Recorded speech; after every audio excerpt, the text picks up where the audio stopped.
The House will be in order. The chair lays before the House a communication from the Speaker. The Speaker's Rooms, Washington, D.C., December 2nd, 2025. I hereby appoint the Honorable Randy Fine to act as Speaker pro tempore on this day. Signed, Mike Johnson, Speaker of the House of Representatives. Pursuant to the order of the House of January 3rd, 2025, the Chair will now recognize members from lists submitted by the majority and minority leaders for morning hour debate. The Chair will alternate recognition between the parties with time equally allocated between the parties and each member other than the majority and minority leaders and the minority whip limited to 5 minutes, but in no event shall debate continue beyond 11:50 a.m. The Chair recognizes the gentleman from Indiana, Mr. Baird, for 5 minutes. Mr. Speaker, I seek unanimous consent to address the House and explain my remarks. Without objection.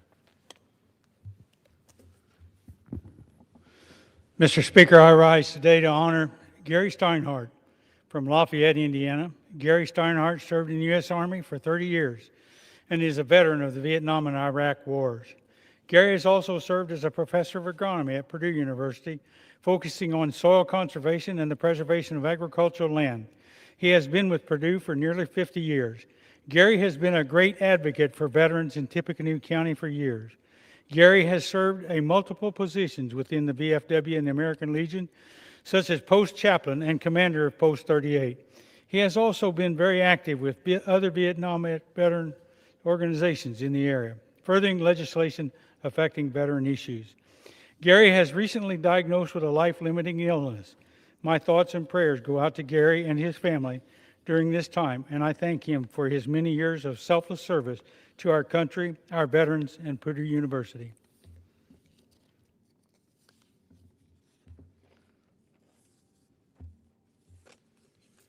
Mr. Speaker, I rise today to honor Martinsville Police Chief Rick Lang, who is retiring from the Martinsville Police Department this month.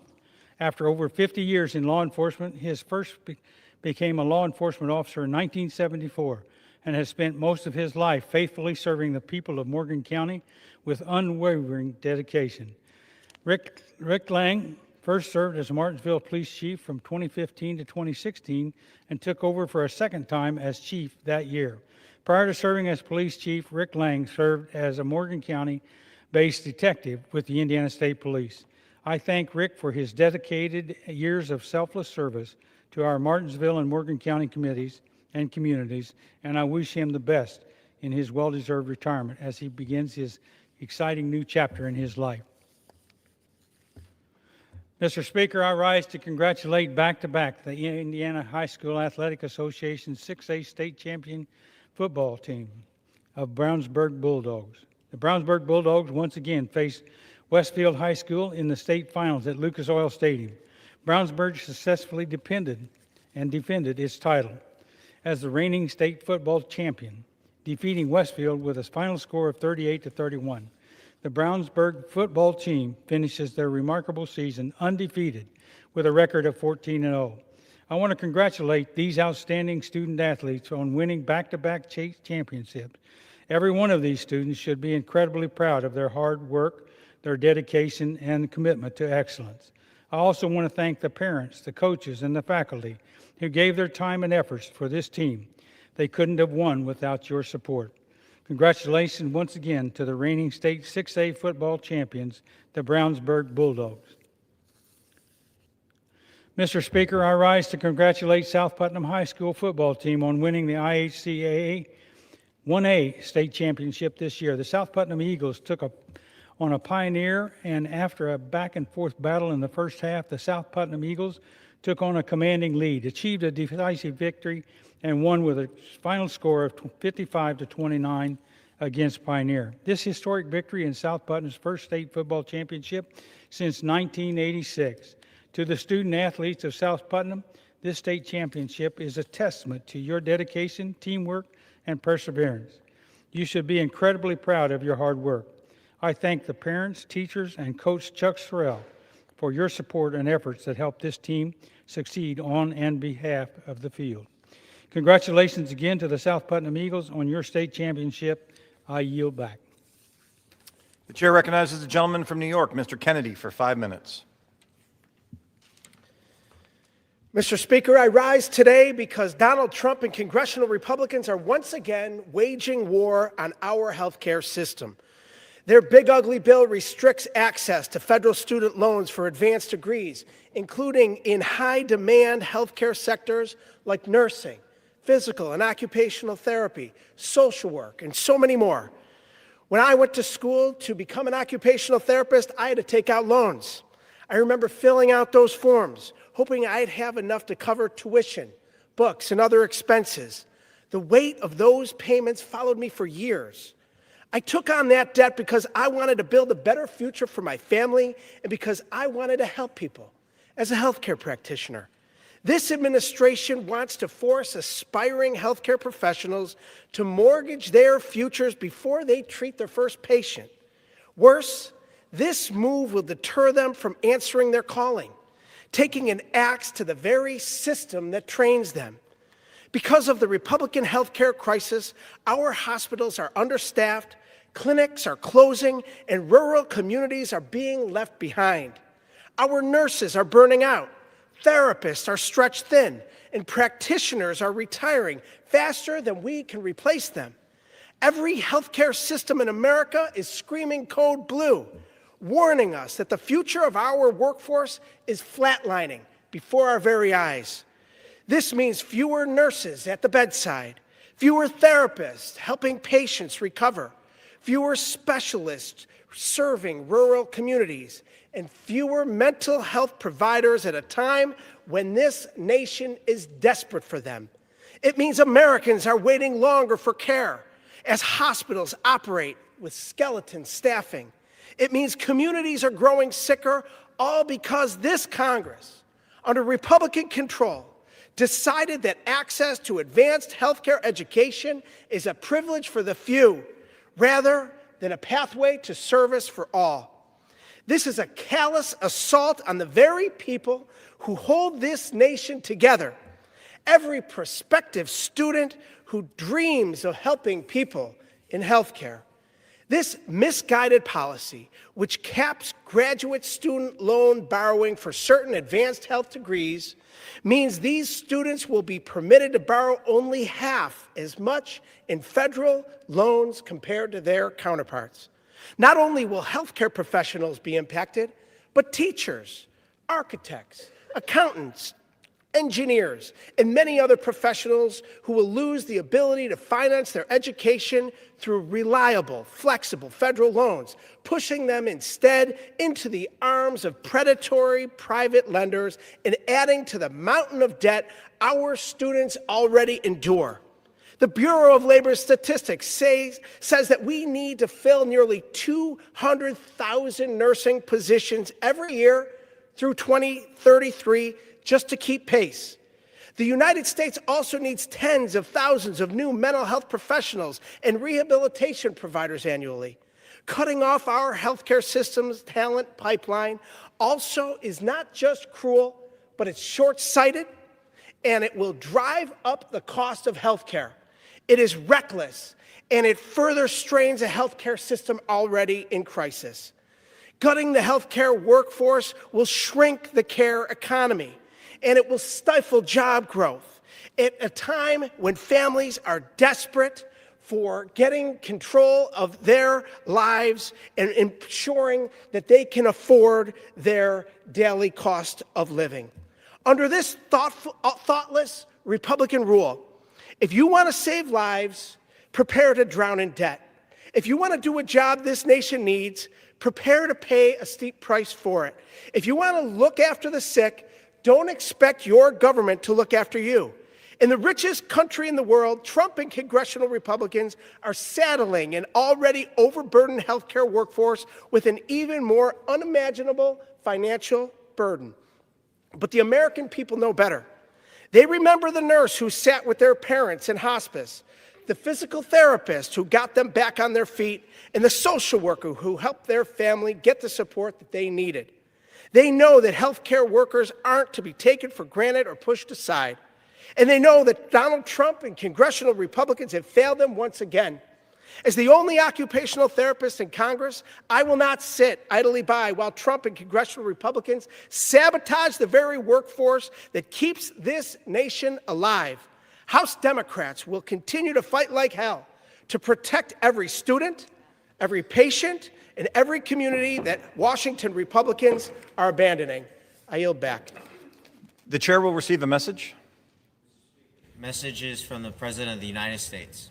Mr. Speaker, Madam Secretary. I am directed by the President of the United States to deliver to the House of Representatives a message in writing. The chair recognizes the gentleman from Washington, Mr. Baumgartner, for 5 minutes. Thank you, Speaker Fine. You're doing a fine job. Mr. Speaker, I rise today to recognize the outstanding work of Ron Hauenstein, who since 2018 has served as the Executive Director of the Spokane Fatherhood Initiative. Throughout my time representing Eastern Washington in Congress, I've seen firsthand the transformative impact this organization has had under Ron's leadership. The Fatherhood Initiative has become a pillar in our community, equipping fathers with values like commitment, resilience, gratitude, and honor.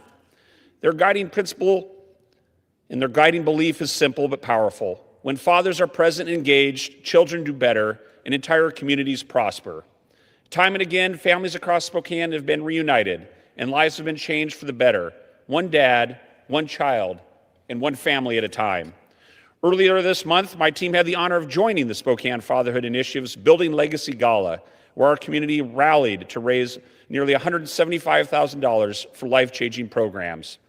With weekly classes, some lasting half a year, and special outreach to men reentering society after incarceration or dealing with drug addiction, Spokane Fatherhood Initiative is helping dads restore relationships with their children and strengthen the fabric of our region. I want to express my gratitude and extend my congratulations to Ron Hauenstein and everyone at the Spokane Fatherhood Initiative. Their dedication to building stronger fathers is building a stronger Spokane and a brighter community for every child in our community. Thank you, Mr. Speaker. Thank you, Mr. Speaker. Scouts across America, Mr. Speaker, I rise today to honor Scouts across America. Scouts across America carry forward with a remarkable legacy that began with Robert Baden-Powell, a British Army officer whose simple idea was that outdoor skills, teamwork, and service could build better citizens and a better world. Robert Baden-Powell had served with the British military in Afghanistan and the Boer in South Africa. And the ideas he saw there and the skills he saw that needed to be developed in young boys, from that grew a global movement. And in our country, it inspired what is now Scouting America, chartered by Congress to serve our nation's youth by instilling the values of the Scout Oath and Law. And as a proud Scout dad, I rise today to say very clearly, Scouts is an outstanding program, and America needs more Scouts, not less. It takes real effort from moms and dads and volunteers to get kids to meetings, campouts, and surface projects. That effort pays off in character, confidence, civic service, and self-reliance of our young people. Eleanor and I are father and mother to three boys and 2 girls, and we look forward to hopefully one day being the proud parents of 5 Eagle Scouts. So today, Mr. Speaker, let's honor the Scouts, the volunteer leaders, the parents, and the enduring legacy of Robert Baden-Powell, whose vision still calls each new generation to duty, service, and leadership. May we always support this movement so that more young Americans, especially the young people of Eastern Washington, can discover a lifetime of impact, purpose, guided by the Scout Oath and the Scout Law. Thank you, Mr. Speaker, and I yield back. The chair recognizes the gentleman from California, Mr. Correa, for 5 minutes.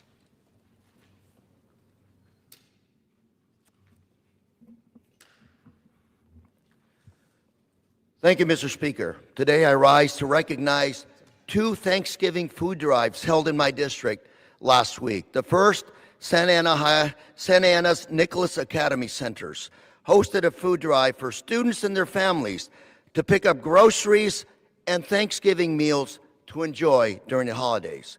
The second, in Anaheim, the YMCA joined forces with the legendary Frank Garcia to host the annual We Give Thanks food drive. Thanks to hundreds of volunteers and donations, thousands of Orange County families had a Thanksgiving dinner with their families. Thank you, Mr. Speaker. Mr. Speaker, I rise today to celebrate Anaheim High's girls' school flag football championship win. Earlier this month, Anaheim High's girls' flag football team brought home their first ever division championship. Thanks to their strong defense, aggressive offense, and dedicated coaching staff, the Colonists again earned a well-fought victory. Congratulations, Anaheim High School. You've again made us proud. Thank you, Mr. Speaker. Mr. Speaker, today I rise to celebrate the retirement of my very good friend and longtime staff member, Mr. Max Madrid. Max has worked for me as a field rep since I started in Congress, and before that, when I worked in the state Senate. Max is a Navy veteran, a Vietnam War veteran, who served our country for 20 years in the Navy. And today, Max is again retiring from public service. And I say to you, Max, I don't really think you're retiring, but congratulations and thank you for your good work, Max. Thank you, Mr. Speaker.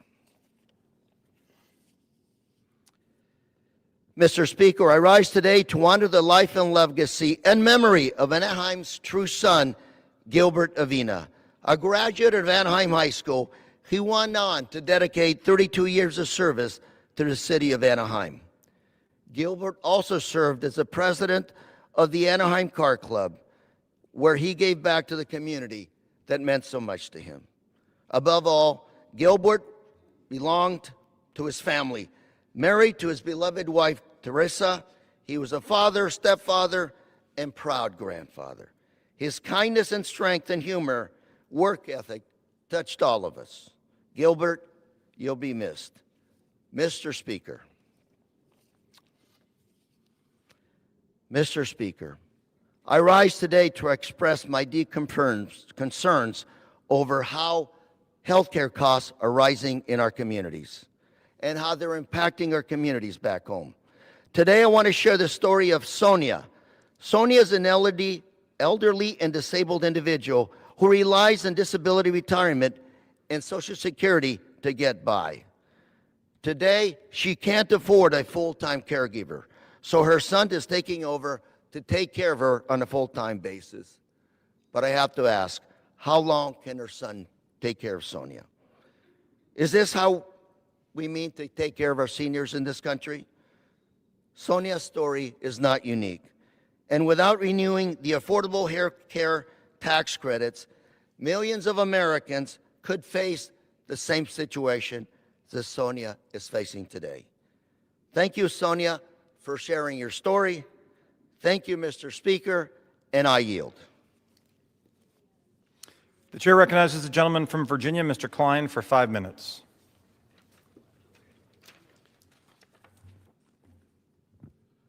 Thank you, Mr. Speaker. I rise today to recognize an extraordinary group of young athletes from Virginia's 6th Congressional District, the Perry McClure High School Boys Cross Country Team, who have achieved a rare and remarkable feat. This season, the Fighting Blues captured their 3rd consecutive VHSL state championship, securing titles in 2023, 2024, and now 2025. At this year's state meet, the team delivered a dominant performance. Cabrillo Chandler claimed the individual state title, finishing 1st overall. He was followed by outstanding efforts from Caleb Cooper, who placed 6th, Josh Cooper 8th, Logan Wheelock 9th, and Hinckley Lovelace, who finished 12th. Their combined strength, discipline, and endurance propelled Perry McClure to another well-earned championship. They were joined by their teammates Sebastian George and Sam Carpenter, who helped make the team a success throughout the season. This exceptional program thrives under the leadership of coaches Chris Pulukas and Jacob Zimmerman, whose guidance, training, and belief in these athletes have built a true championship tradition. Mr. Speaker, I congratulate each runner, their coaches, their families, and the entire Perry McClure community. Their three-peat victory is a testament to perseverance, teamwork, and excellence, and it continues to make the city of Buena Vista, the 6th Congressional District, and the entire Commonwealth of Virginia proud.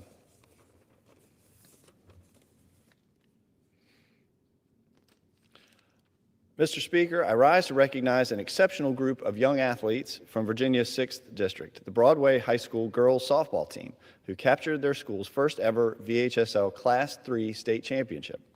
The Gobblers completed a remarkable 23-4 season, earning Valley District, Region C, and state titles. Their dominant run included 2 perfect games, 12 shutouts, and they outscored opponents 216-48 along the way. This championship was made possible by the outstanding efforts of the team's players, Catherine Caffrey, Lila Devers, April Gingrich, Annalie Grither, Sarah Grither, Kaylee Harper, Courtney Hensley, Savannah Jansen, Alexia Lambert, Emma Morris, Ashlyn Spitzer, Brooklyn Spitzer, Hannah Tinnell, and Madeline Wolf.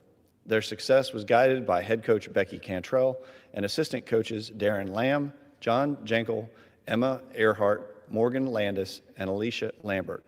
Special commendation goes to pitcher Lila Devers, a Division I commit and first-team All-State, and to catcher Madeline Wolf, also first-team All-State, whose leadership anchored the team throughout the season. Mr. Speaker, I congratulate these great athletes, their coaches, and the entire Broadway community on a historic and inspiring championship year. Mr. Speaker, I yield back. The chair recognizes the gentlewoman from Oregon, Ms. Bonamici, for 5 minutes. Thank you, Mr. Speaker. I rise today to condemn in the strongest possible terms the illegal and unconstitutional dismantling of the Department of Education by the Trump administration. Only an act of Congress could eliminate it. The administration knows this, so they are trying to circumvent the separation of powers by chipping away at the department until it is gone. What a sad and terrible message that sends to the country and the world. The administration's latest attack on the Department of Education is with 6 interagency agreements that will move critical programs and services out of the Department of Education to other agencies without the needed expertise, funding, or staff. The programs this administration illegally reassigned to other departments include Title I, which provides funding for schools with high populations of low-income students, the McKinney-Vento Grant Program for youth experiencing homelessness, grant programs for English learners, rural schools, literary initiatives, and more. Programs like TRIO and Gear Up help underserved students access and succeed in higher education. They moved those too. And they moved programs that support HBCUs and other minority-serving institutions. These are statutory responsibilities that Congress directed the Department of Education to fulfill.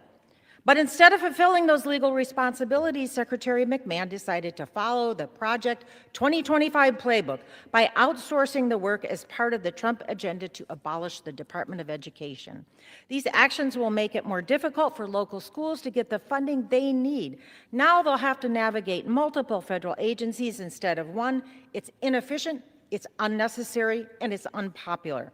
Poll after poll shows that the majority of parents support the Department of Education, and especially true with parents of students with disabilities. These parents know what's at stake if schools lose the federal resources they rely on to educate every student, no matter their background or ability.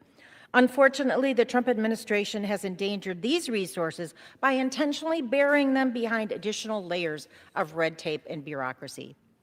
There's a lot we could be doing to improve public education, to prepare future students. They need a well-rounded education that inspires critical thinking, confidence, communication, creativity, and a love of learning. Students need arts and music education, hands-on project-based lessons that teach teamwork, and a wide range of career and technical education classes. We must invest in, not cut, educational research, and we need to promote rather than politicize family, parental, and community engagement. To fully learn and thrive, students need to have enough food to eat, and they deserve the best physical infrastructure in which to learn. They need access to behavioral health care, and they need to be safe and feel safe. But unfortunately, right now, many students across the country are terrified to go to school because ICE is in their community. In Oregon, ICE agents are stalking school parking lots and school routes and detaining parents in front of their children. In one instance, ICE agents surrounded 2 high school students at a coffee shop and pointed rifles at them. This is beyond unacceptable. Students as young as 9 years old know these actions are wrong. A 4th grade student gave me a handwritten letter saying she's worried that ICE will take her friends away and that her friends will go home and their parents won't be there because they got deported. How is a student supposed to focus on learning if they're afraid that armed masked agents are going to take their family and friends? These are children. Unfortunately, House Republicans are taking their cues from Donald Trump, Stephen Miller, and others who do not grasp the damage they are causing to children as they try to close the Department of Education, slash education funding, food assistance, and health insurance, but somehow manage to find and give $170 billion to the Department of Homeland Security to carry out an inhumane mass deportation agenda. It's tragic and it's pathetic.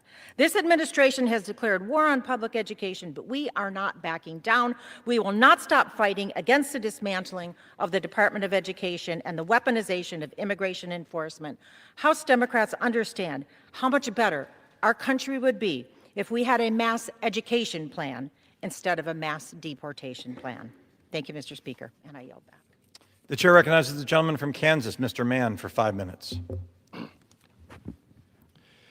Thank you, Mr. Speaker. Mr. Speaker, I rise today with a heavy heart.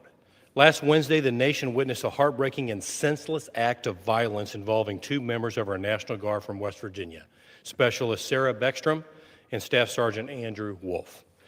Specialist Beckstrom gave her life in service to our country. She wore our nation's uniform with honor, stood ready to defend her neighbors, and lived out the highest ideals of duty and sacrifice. We grieve her loss deeply, and we ask God to bring comfort and peace to her family, her loved ones, and the entire National Guard community. We also pray for the full and swift recovery of Staff Sergeant Wolf. He remains in critical condition, and Americans across Kansas and the country continue to cover him in prayer. We ask for God's healing hand on him, for strength for his family, and for protection over every man and woman who serves. Mr. Speaker, tragedies like this remind us the cost of our freedom is not free.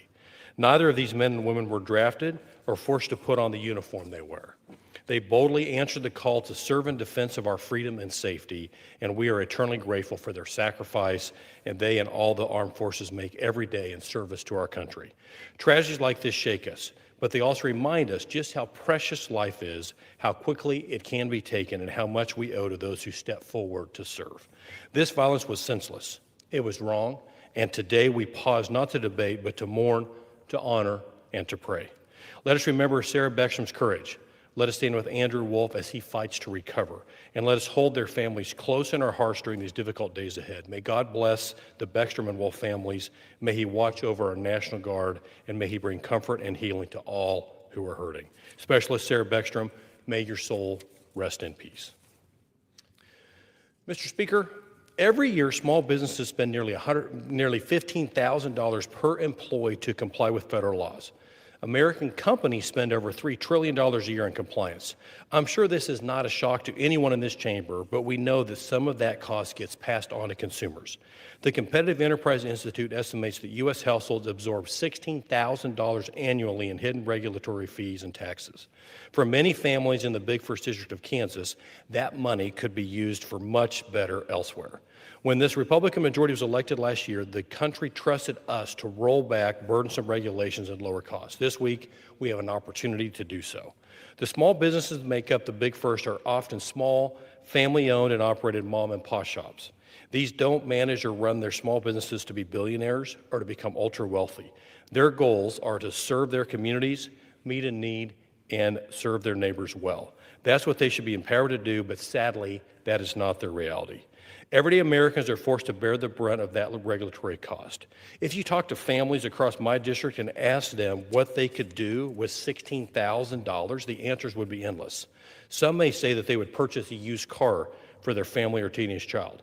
Many would love to see that money stored away in an emergency fund or retirement fund. If their family has a loved one who is aging or facing health challenges, that money could be used to assist with caregiving or medical expenses. No matter the response, I feel confident that the vast majority of Kansans would agree that they could find a better use for those dollars than paying additional tax to bureaucrats who want to regulate every detail about how they do business from hundreds of miles away. This week, House Republicans will take a common sense step forward by protecting consumers and small businesses alike from these costs. The Small Business Regulatory Reduction Act is exactly the type of legislation that this Congress was elected to enact. It ensures that any regulatory change from the SBA does not increase compliance costs for small businesses and, in turn, consumers. Regulations are meant to protect competition, not make costs unbearable for business owners and consumers.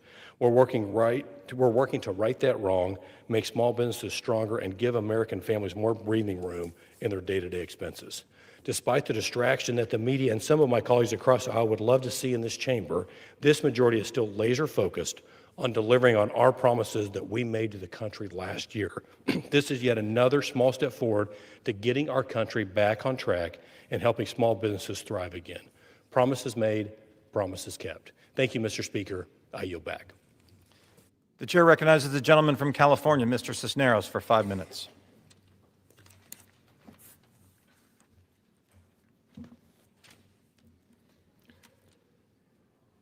Mr. Speaker, I rise today to recognize the South El Monte High School Lady Eagles volleyball team on their first ever CIF Southern Section Division 9 championship.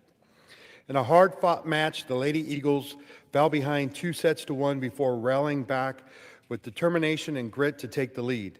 They forced a decisive fifth set, battling point for point until the score was tied 12-12. Senior Zaria Garcia then delivered back-to-back kills, sealing the championship for South El Monte. Congratulations to the Lady Eagles volleyball team on this historic achievement.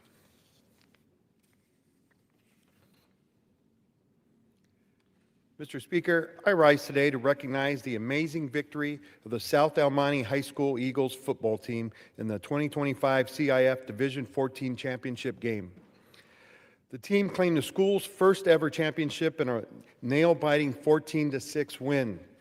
Under the leadership of their head coach, Frank Gallardo, the team devoted countless hours to training this season. Their hard work and competitive spirit carried them forward when the game was tied at 6.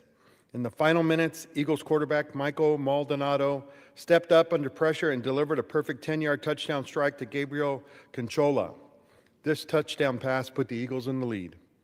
With 21 seconds still left, the Eagles' Ivan Lopez broke through the line to sack the opponent's quarterback and seal the championship. Congratulations to the Eagles football team for their first championship. Your hard work and teamwork shine through, and myself and our community are very proud of all of you.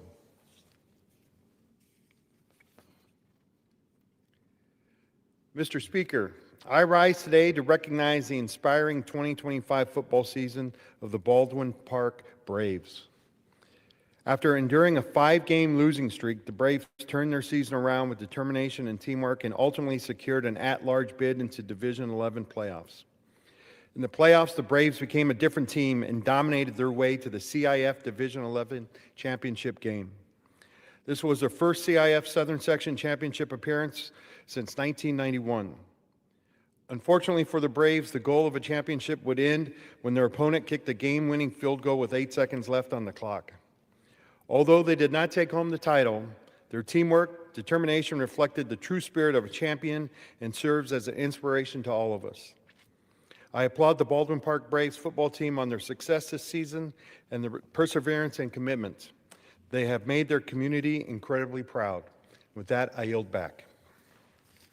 The chair recognizes the gentleman from Illinois, Mr. Garcia, for 5 minutes.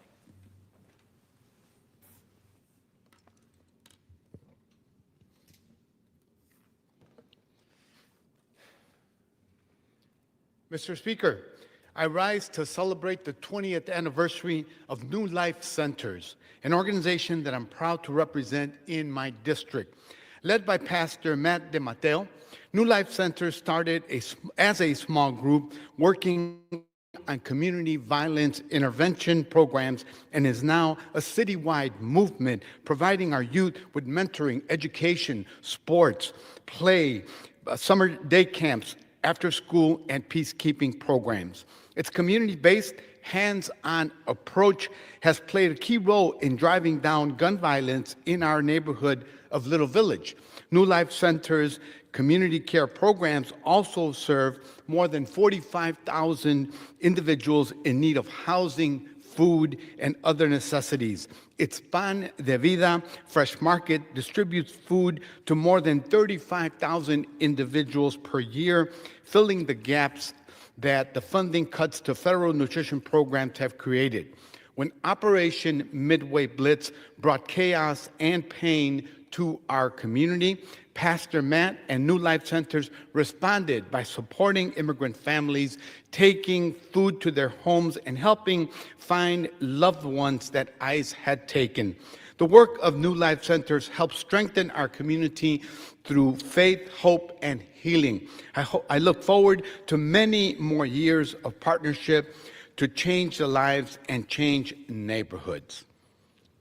Mr. Speaker, I rise today with great pride to celebrate the 100th anniversary of Otis P. Graves Elementary School in my district. Its dual language model develops bilingual and biliterate students that they can succeed and be proficient in English and Spanish, opening future opportunities in an increasingly global society. Even through the challenging moments our community has faced this year, this school has remained a safe and welcoming place for all kids and has promoted and instilled a love of learning. No matter what may be happening at home or in the world, these kids know that they can come here to learn and feel supported. I'm honored to represent them in Congress, and I want to applaud the teachers, staff, and administrators and families that have helped build this milestone.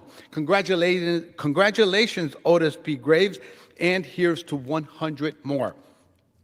Mr. Speaker, as the year comes to an end, I want to join Leiden Township in Cook County, Illinois, in celebration of its 175th anniversary of its establishment. In addition to the unincorporated areas, the Leiden Township borders include a part of Rosemont, Schiller Park, Franklin Park, part of North Lake, River Grove, Elmwood Park, parts of Melrose Park, Park Ridge, the most western part of Norwich, and Bensonville, east of County Line Road. Leiden Township is a place where neighbors care about each other and love spending time getting to know each other. You just have to attend one of their bingo nights to understand what I mean. With more than 93,000 residents, Leiden Township takes care of their people. They have a pantry for those in need, a township handyman that provides free services for seniors, and a recreation department dedicated to building a stronger community through educational and recreational programming. Congratulations to Leiden Township on its first 175 years. I yield back. The chair recognizes the gentlewoman from Connecticut, Ms. DeLauro, for 5 minutes.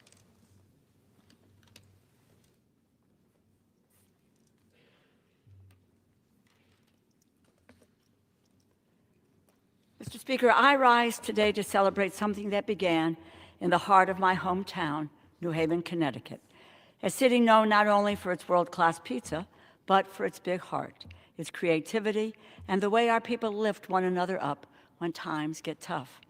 About a year ago, I stood here on this very floor and proclaimed New Haven the pizza capital of the United States. Since that declaration, something remarkable has happened, not just to our pizza scene, but to the spirit of Connecticut itself.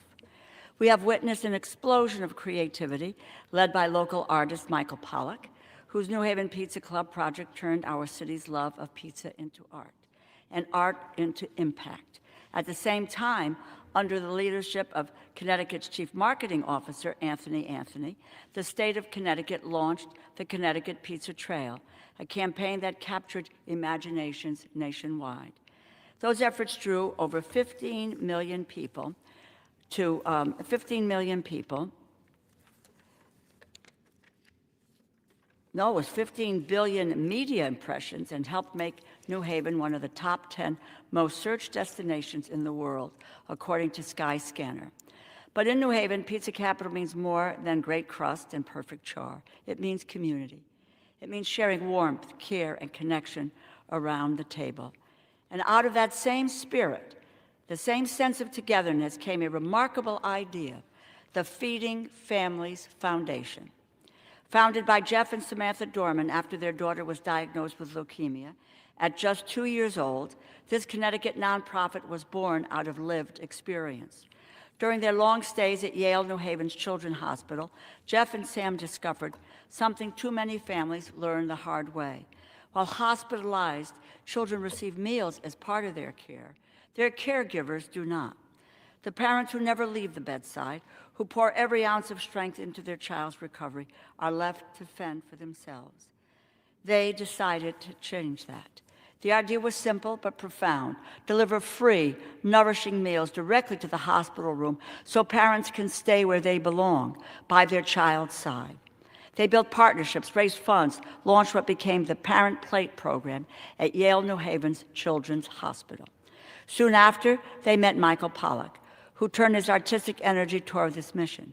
Together with a growing network of collaborators, they built bridges between hospitals and local restaurants, bringing comfort food from the community straight to the people who needed it the most.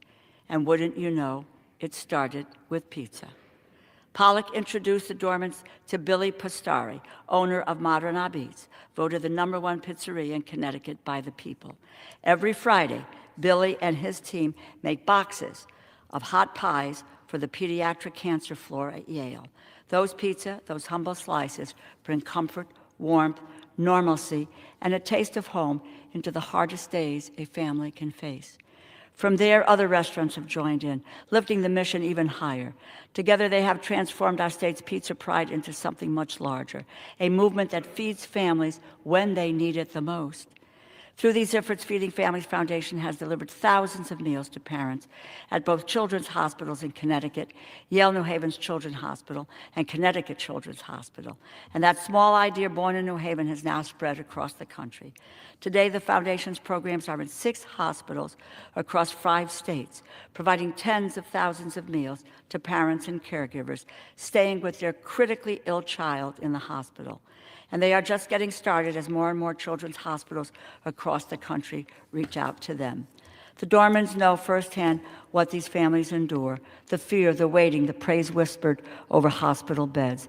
They know that a warm meal, even something as simple as New Haven Abits, can make a parent feel seen, cared for, and just a little less alone. This is about more than pizza. It's about food insecurity in America, a problem that affects millions of families, not just in hospitals, but in every community of this nation. When a parent sits beside their sick child, hungry and exhausted, wondering if they can afford their next meal, it's not just a personal hardship, it is a moral issue. The Feeding Families Foundation reminds us that food is love, it is dignity, it is what holds families together when everything else feels like it is falling apart. And this is what Connecticut does best. We lead the compassion. We lead with that compassion. We turn local pride into national purpose. We show that even something as simple as a pizza can spark a movement, one that feeds bodies, lifts spirits, and strengthens communities from coast to coast. So today, I invite my colleagues on both sides of the aisle to celebrate this homegrown idea and honor all those who have made Feeding Families Foundation a symbol of what is best in America. Because what started in New Haven, Connecticut is no longer just local. Gentleman's time's It is expired. national, it is spreading one meal, one family, one hospital at a time. And that is something worth believing in, something worth supporting, and something worth building upon together. Thank you, and I yield back. The chair recognizes the gentleman from New York, Mr. Latimer, for 5 minutes. Mr. Speaker, in today's edition of Politico, there's a story about Nassau County Executive Bruce Blakeman setting up systems on the border between Nassau County and neighboring New York City, ostensibly to protect Nassau residents from the criminal element coming from their city neighbors. That's one way for a suburb to act toward the city next door, although it may make it more difficult for the Long Island Mets fans to get to Citi Field or the Queens fans of the New York Islanders to get to UBS Arena. There is another way. North of New York City, Westchester County and its border communities, Yonkers, Mount Vernon, Pelham, and New Rochelle, work cooperatively and in harmony with the Bronx and New York City. New York City Bronx residents routinely visit New Rock City and Cross County Shopping Center. Westchester residents visit and work in Bay Plaza in the Bronx. The Woodlawn neighborhood, with associations and clubs, span the line between the Bronx and Westchester.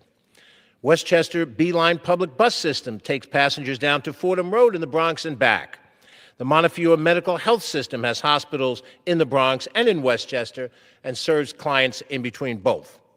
State Senators Jamal Bailey and Natalia Fernandez join me in representing both sides of the city-county border between the Bronx, New York City, and Westchester County. And the brave men and women of the NYPD and the 45th and the 47th precincts work together cooperatively with police from Westchester County and its cities to deter and prevent crime and apprehend criminals when crimes do occur. Bronx Borough President Vanessa Gibson and Westchester County Executive Ken Jenkins work together to advocate for the Penn Access Project that benefits commuters from both counties. We don't need big brother intrusive facial recognition checkpoints. We have mutual respect and civic cooperation. Bruce Blakeman, in his quest for higher office, thinks that turning us into fearful suburbs that resent their urban neighbors is a way to win votes. I grew up in Mount Vernon in Westchester County, a half a block from the border with the Bronx. And my whole life, not just my time in public service, is about finding and working the common ground that unites us rather than feeding the anger and the resentments that divide us. Politicians on the far fringes of each side desire divisions that they believe can lead to elective office, power, and status. It is a false and dangerous path. The dotted line that divides the city from the suburb is man-made. What we do on the Westchester-Bronx border and at any border anywhere is work together, and that's the prototype for the America that surely needs unity. Think about how much we're going to need that unity, all Americans working together, when we face the next existential threat to our freedom and democracy, as we did with Nazi Germany and militarized Japan. It's coming, and you know it. In the Bronx and Westchester, we'll be ready. We encourage the Bruce Blakemans of the world to stop pandering and start building the cooperation we will need in the days to come. Thank you, Mr. Speaker. The chair recognizes the gentlewoman from North Carolina, Ms. Ross, for 5 minutes. Mr. Speaker, I rise today to celebrate North Carolina State University's new chancellor, Kevin Howell, who was recently installed as the university's 15th chancellor. I have known Chancellor Howell for 30 years. He has served North Carolina State, the UNC system, and a former governor at the highest levels. Originally from Shelby, North Carolina, Howell graduated from NC State and was the first Black student body president during his senior year. He went on to earn his law degree from UNC Chapel Hill and served as a law clerk for the North Carolina Court of Appeals.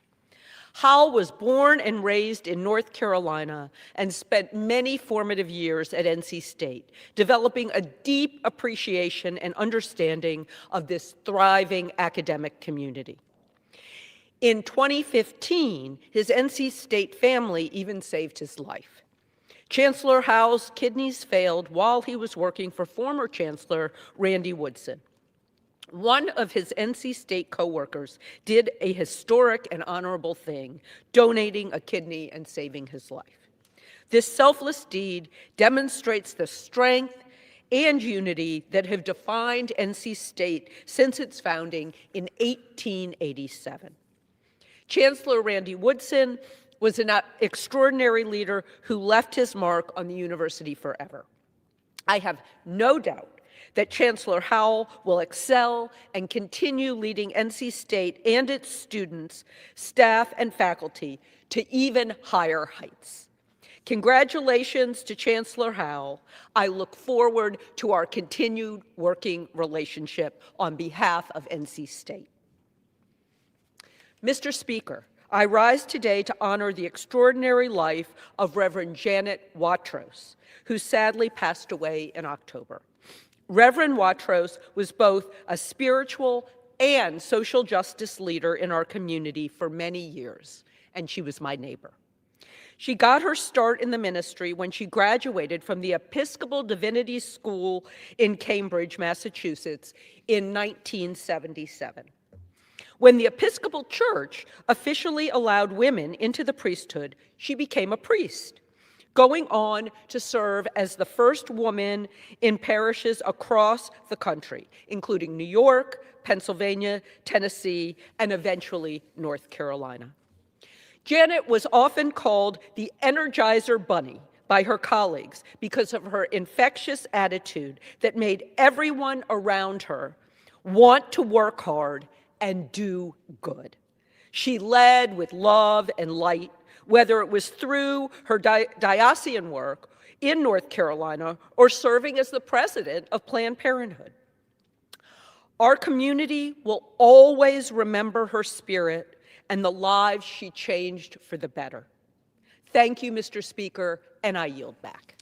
The chair recognizes the gentlewoman from New Mexico, Ms. Stansbury, for 5 minutes.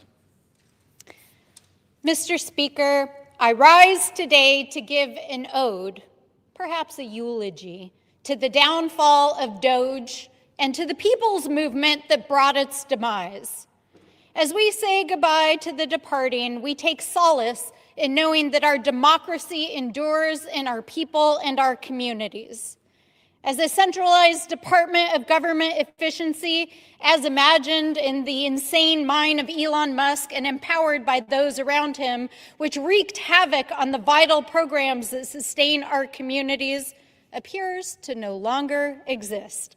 In fact, the director of OPM said just a couple of weeks ago it doesn't exist.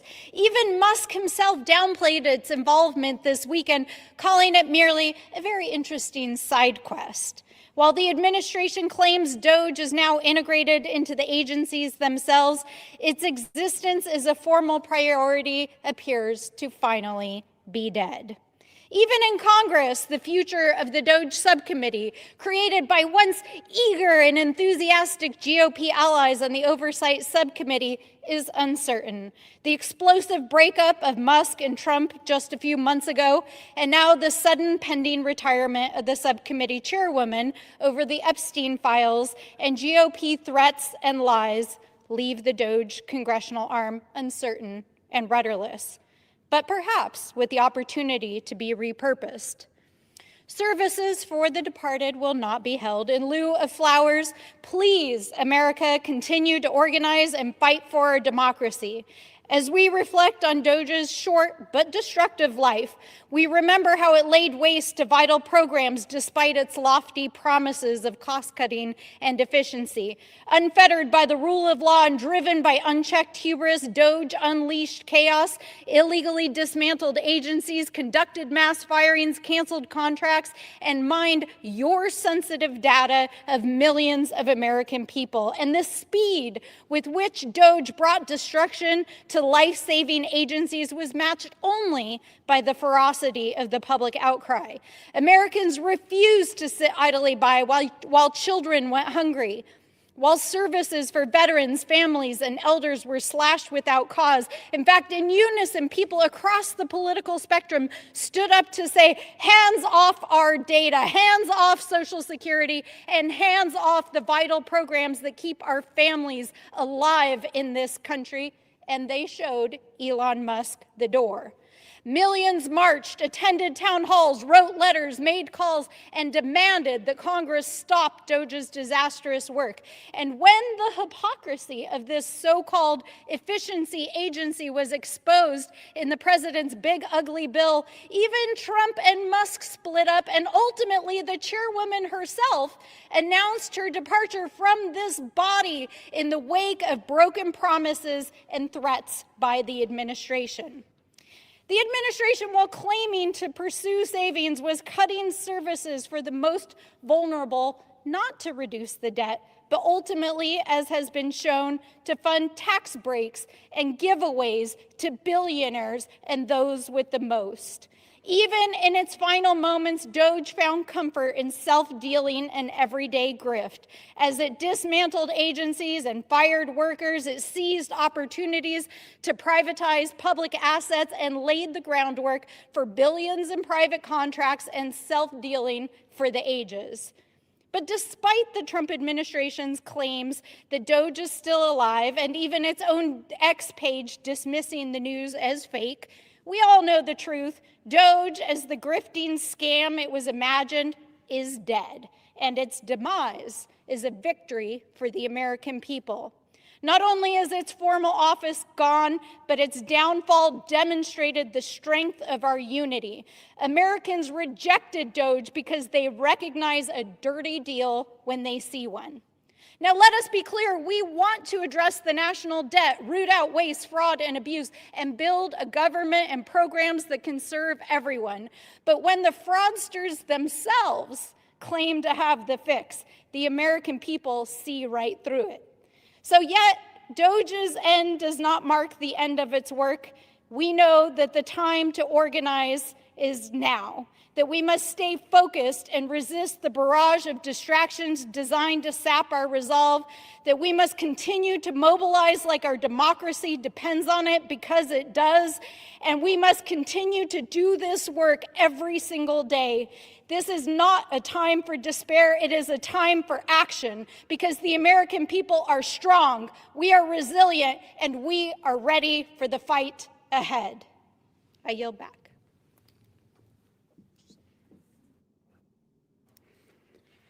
The chair recognizes the gentlewoman from Ohio, Mrs. Sykes, for 5 minutes. Thank you, Madam Speaker. Today I rise with profound pride and gratitude as we honor the bicentennial of my hometown, Akron, Ohio. For 200 years, Akron has stood as a place where ordinary people dare to do extraordinary things. It is a place shaped not only by industry or geography, but by courage, resiliency, and an unshakable belief in what a community can be. Long before 1825, the land that would become Akron was home to native indigenous peoples who understood its beauty and its promise. 2 centuries ago this week, Simon Perkins and Paul Williams laid out a new town on a watershed divide. They named it after the Greek word akros, which means summit or high point. And in that single word, they captured both our geography and our destiny. Akron quickly grew into a city of builders and innovators. It became known as the rubber capital of the world and served as the home of Goodyear, Firestone, and Goodrich. Workers in Akron shaped an industry that moved a nation forward. When those workers demanded dignity, fairness, and safety, Akron became the birthplace of the modern sit-down strike and a proving ground for the strength of solidarity. It is also a city of justice seekers. John Brown once walked our streets and lived in a house on the same street where I grew up. A rabid abolitionist who ultimately died for the freedoms of enslaved people. Sojourner Truth delivered her famous Ain't I a Woman speech in Akron as well, spurring the foundation of understanding intersectionality. Generations of Akronites stood together to affirm that equality is not an aspiration, but it is a right we continue to collectively fight for. Akron is a city of world changers. It has given this country legendary athletes such as LeBron James, Steph Curry, and Butch Reynolds, earning its title the birthplace of champions. It has given us musicians who redefine genres, including Devo, the Black Keys, Chrissy Hine, and Howard Hewitt. It has given us actors and storytellers who brought our experience to big and small screens, and it has also given us Judy Resnick, the first Jewish woman astronaut who reached for the stars and inspired the nation. And it has also given us Rita Dove, a Pulitzer Prize Award winner and the first African-American poet laureate of the United States. The birthplace of champions isn't just a tagline or a motto, it's who we are.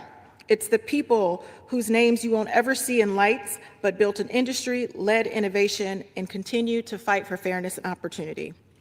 Perhaps Akron's greatest legacy is its people. Families come from every corner of the world to work hard, build homes, raise children, start businesses, and lift up one another. Akron is filled with people who don't quit when times are tough, and its residents understand that a community rises by lifting others. As someone who grew up in Akron and was shaped by its values, I stand here because of that community. Akron taught me compassion and resilience. It taught me that public service means fighting for working people, for fairness, and for opportunity. These are values that Akron has carried for 2 centuries, and I carry these same values with me in the halls of Congress. House Resolution 918 honors our past, but it also looks ahead to our future. Akron continues to lead in sustainable polymers, research, entrepreneurship, healthcare, the arts, and innovation. It continues to stand up to injustice. It continues to carry forward the spirit who built this city. Madam Speaker, I am deeply humbled to introduce House Resolution 918, celebrating 200 years of the city of Akron, and I encourage its swift passage.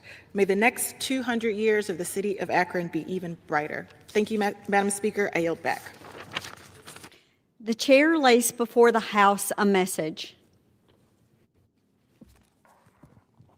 To the Congress of the United States, I am hereby notifying the Congress that I intend to designate Christian Schrenk, Deputy Inspector General for Investigations, Department of Health and Human Services, Office of Inspector General, as Acting Inspector General of the Federal Housing Finance Agency, in place of the current Acting Inspector General James Lyle. Such designation will be effective no later than 30 days from delivery of this message. The Constitution vests the executive power in the President, who has a duty to take care that the laws be faithfully executed. United States Constitution, Article 2, Section 1, Clause 1, ID at Section 3. In exercising that power and duty, I have determined that based on the qualities outlined in 5 United States 403A and the confidence I must place in my appointees, Mr. Schrenk is the best available person to serve as Acting Inspector General of the Federal Housing Finance Agency at this time. In my judgment, Mr. Lyle can better serve the nation performing other duties, i.e. returning to his position as the Federal Housing Finance Agency's Audit Director. I am providing this notification as a courtesy, a show of comedy and respect between the executive and legislative branches. It should not be interpreted as a concession that the Congress can limit my power to remove an officer, because no single person could fulfill the President's responsibilities alone. The framers expected that the President would rely on subordinate officers for assistance. SELA Law, LLC v. Consumer Financial Protection Bureau, 591 United States 197 203-204, 2020. And the Constitution gives the President the authority to remove those who assist him in carrying out his duties. Free Enterprise Fund v. Public Company Accounting Oversight Board, 561 United States 477 513-514, 2010. Without such power, The President could not be held fully accountable for discharging his own responsibilities. The buck would stop somewhere else. ID'd at 514. Ultimately, I have determined that the priorities of my administration will be better implemented with this individual in this office. Therefore, I am apprising you of my intention to designate Mr. Schrenk as Acting Inspector General of the Federal Housing Finance Agency, effective no less than 30 days from delivery of this message. Signed sincerely, Donald J. Trump, the White House, December 1st, 2025. Pursuant to Clause 12A of Rule 1, the Chair declares the House in recess until noon today.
The House will be in order. The prayer will be offered by Chaplain Kibben. Would you pray with me? Eternal God, can we in these precarious times trust you enough to cast all our anxieties on you? The earth around us gives way. Things that we've depended on, staked our lives on, are now uncertain. How can we not be afraid? The mountains fall into the heart of the sea. Pillars of strength we have counted on are overcome by the waves of tumult and change. You have the power to bring down the powerful from their thrones. Can we even hope that you will show favor to the humble?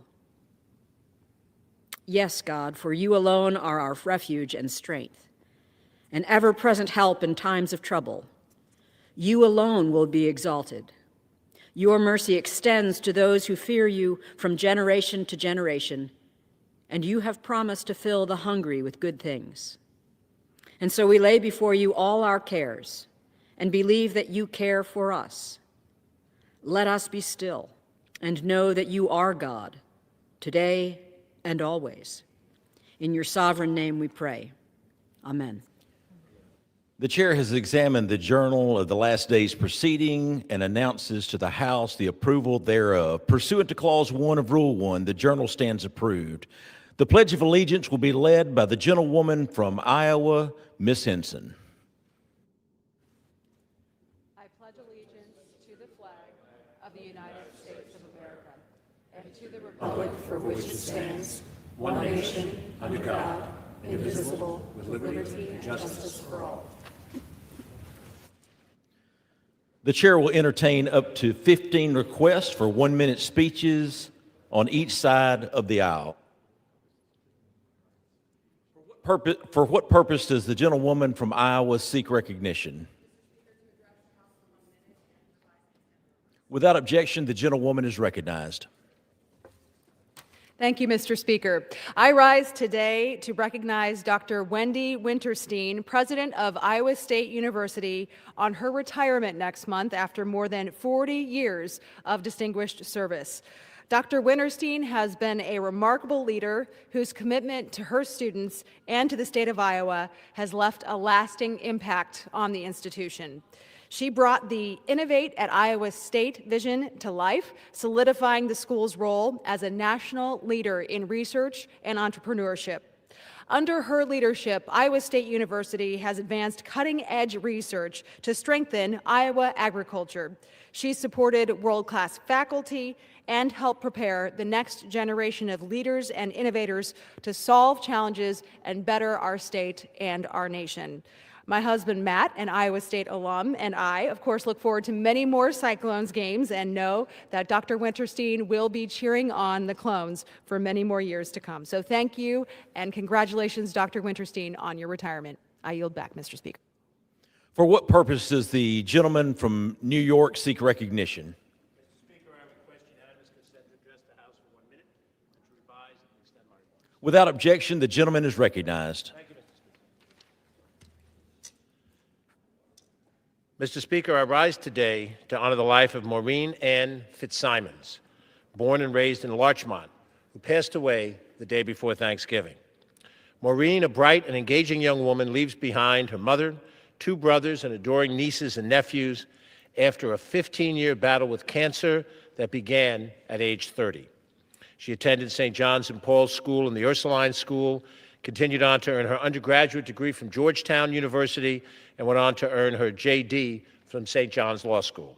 During her school years, she was an athlete as well on the tennis and the track teams. Her optimism and warmth shone through the many years despite her health concerns, whether at work or sailing at the Larchmont Yacht Club. She lived her life to the fullest as best she could. Last night, her friends and family gathered to pay her final homage before today's funeral mass at St. Augustine's Roman Catholic Church in Larchmont. She deserved a better fate, a longer life, but she made her mark nonetheless. We salute that life and mourn her passing. Thank you, Mr. Speaker, and I yield back. For what purpose does the gentleman from Pennsylvania seek recognition? For what purpose does the gentleman from Nebraska seek recognition? The gentleman is recognized. Thank you, Mr. Speaker.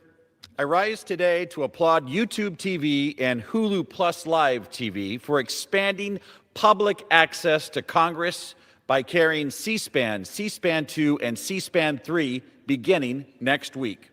For 46 years, C-SPAN's respected nonprofit service has offered Americans unfiltered gavel-to-gavel coverage of their government in action. However, millions of streaming households were left without this vital window into the debates and decisions which shape our nation. By adding the C-SPAN networks, YouTube TV and Hulu Plus Live TV are making a strong and I hope enduring commitment to public service, transparency, and civic engagement. They now join cable and satellite providers like Comcast, Charter, Cox, DirecTV, and Dish in supporting a treasured service that strengthens accountability and confidence in our democratic systems. This is a big win for the American people. Full access will help inform the public no matter how they choose to watch. I thank YouTube TV, I thank Hulu Plus Live TV for their important decision, and I yield back. For what purpose does the gentleman from Texas seek recognition? Mr. Speaker, I ask to address the House for 1 minute. Without objection, the gentleman is recognized for 1 minute. We all mourn the loss from the tragic attack on 2 National Guards members here in Washington last week. Yet once again, the master of distraction seeks to avoid any accountability for his role in this tragedy. Only 7 months earlier, the Trump administration granted the asylum to the assassin. Big unanswered questions for the president. What specific vetting was done with regard to the 3 years that this assassin lived here in America? Was his prior post-traumatic stress from his violent work considered? Was the caseworker who reported his possible radicalization interviewed and reviewed? Was his inability to even get a job a factor? Did this review include biometric information, check social media platforms, and other steps? Instead of blaming all immigrants, blaming Biden, how about just looking in the mirror and figuring out what went wrong here in this regime and how to fix it in order to avoid another tragedy? Americans deserve accountability and answers. I yield back. For what purpose does the gentleman from Mississippi seek recognition? Without objection, the gentleman is recognized for 1 minute. Mr. Speaker, today I rise to recognize an extraordinary public servant from Jones County, Mr. Paul Sheffield, whose career reflects a lifetime of dedication to the safety and well-being of Mississippi families. Paul began his public service in 1998 with the City of Laurel's Traffic Maintenance Division. By 2001, he was serving as a police officer in the town of Sandersonville and soon joined the Jones County Sheriff's Emergency Operations Center, working as a dispatcher, operations officer, reserve deputy, and a K-9 deputy. In 2005, Paul continued his calling as a MEMA and area coordinator, serving for 11 years during that role. During that time, he and his wife, Tracy, whom he married in 1999, welcomed their son Caleb through adoption in 2010 and celebrated the birth of their daughter in 2013. His commitment to service grew right alongside his family. After leaving MEMA in 2016, Paul served with the Emergency Management District of Forest County. In 2018, he became Executive Director of Jones County Emergency Operations Center. He holds the distinction of Mississippi Certified Emergency Manager and has served as both Vice President and President of the Mississippi Civil Defense Emergency Management Agency. Nationally, he is recognized as a Certified Emergency and Disaster Professional. His service also extends into the 9/11 Coordinators Association and 6 years with the Jones County Coroner's Office, where he continues to serve as Deputy Medical Examiner. Mr. Speaker, Mr. Sheffield's decades of leadership and dedication have strengthened the emergency preparedness across our state. I'm proud to honor him today in his lifetime of service. Does the gentleman from North Carolina seek recognition?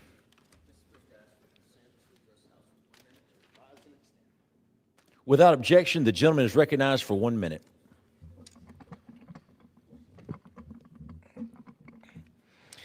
Mr. Speaker, I rise to speak about rural America and the challenges it's facing. People back home in Eastern North Carolina are concerned about the lack of investment in rural communities, programs that are hard to access, high input costs, low return on their crops, and increasing debt just to keep the farm open. That is why I'm introducing 2 key bills to strengthen rural communities and family farms. The Rural Uplift and Revitalization Assistance Act will provide necessary technical assistance for rural communities to improve access to rural development programs. The Farm Transitions Act of 2025 will reauthorize the Commission on Farm Transitions and require it to release a report with recommendations to help farms transition to the next generation. These bills will make it easier to access rural development programs and for our next generation of farmers to keep the rich agriculture tradition alive. Thank you so much, Mr. Speaker. I yield back. For what purpose does the gentleman from West Virginia seek recognition? Ask unanimous consent to address the House for 1 minute and rise and extend. Without objection, the gentleman is recognized for 1 minute. Thank you, Mr. Speaker. Today I rise to speak as a witness to the power of prayer. Last week, my constituent, Andrew Wolf, was attacked by an Islamic terrorist here in Washington, D.C.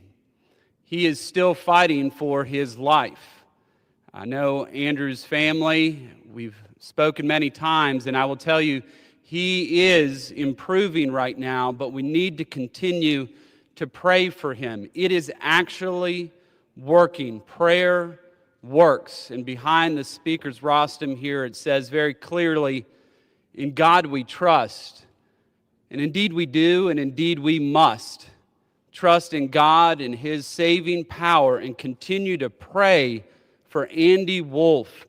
He's currently able to move some of his fingers and hands and toes. He's not completely woken up yet.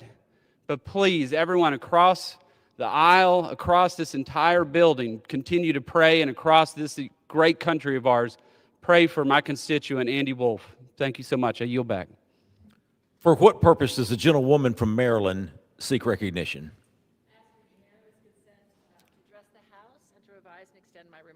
Without objection, the gentlewoman is recognized for 1 minute. Mr. Speaker, in the spirit of Giving Tuesday, I rise to urge my colleagues to join me in supporting a measure at a time when our country needs it most. We're giving in your time or treasure. Today is the day when we give to those organizations across the country who help others all year long. Ahead of Thanksgiving, I introduced the Food Bank Emergency Support Act, which will protect our nation's food banks from future lapses in government funding like the recent government shutdown. During the 43-day period, 42 million Americans struggled to put food on the table. These individuals were recipients of SNAP, our largest anti-hunger initiative. When SNAP assistance is halted, the burden shifts to local food pantries, funded by the Emergency Food Assistance Program, or TFAP, which typically provides 1 meal for every 9 offered through SNAP. My legislation would automatically double TFAP funding during future funding lapses, so food pantries can respond swiftly.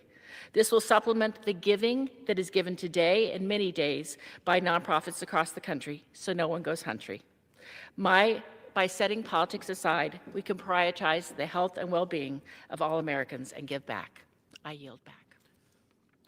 For what purpose does the gentlewoman from Ohio seek recognition? I request unanimous consent to address the House and to extend and revise my remarks. Without objection, the gentlewoman is recognized for 1 minute. Thank you, Mr. Speaker. Today, I rise to recognize several North Canton first responders as Ohio's 13th Congressional District Champions of the Week. In the early hours of October 9th, Sergeant Cody Dollinger, Officer Adam Kuhnum, Officer Michael Fultz, and firefighter paramedic Eli Balsler of the North Canton Police and Fire Departments responded to reports of gunfire and injuries at a local apartment complex. In a remarkable act of bravery, Sergeant Dollinger and his team successfully rescued a wounded woman from the window of her apartment and brought her to safety with medical professionals, all while the alleged assailant continued to fire shots from inside the apartment building. In the end, without discharging their firearms, Canton Regional SWAT successfully apprehended the suspected shooter. Mr. Speaker, on October 9th, before many of us had left the comfort of our homes or checked our emails or even had a cup of coffee, Sergeant Dollinger, Officer Kuhnum, Officer Fultz, and firefighter paramedic Balsler accomplished an incredible feat of bravery and heroism, reminding us how important they are for the safety and security of our communities. Again, I want to extend my sincere gratitude to Sergeant Dollinger and his entire team, as well as our North Canton and Canton first responders who risk their lives every day to stop and battle evils only they can stop. Thank you, Mr. Speaker. I yield back. The chair lays before the House a message. To the Congress of the United States, I'm hereby notifying the Congress that I intend to designate Christian Schrank, Deputy Inspector General for Investigations, Department of Health and Human Services, Office of Inspector General, as Acting Inspector General for the Federal Housing Finance Agency in place of the current Acting Inspector General James Lyle. Such designation will be effective no less than 30 days from delivery of this message. The Constitution vests the executive power in the President, who has a duty to take care that the laws be faithfully executed. U.S. Constitution, Article 2, Section 1, Clause 1, at Section 3. In exercising that power and duty, I have determined that based on the qualities outlined in 5 United States Code 403A and the confidence I must place in my appointees, Mr. Schrank is the best available person to serve as Acting Inspector General of the Federal Housing Finance Agency at this time.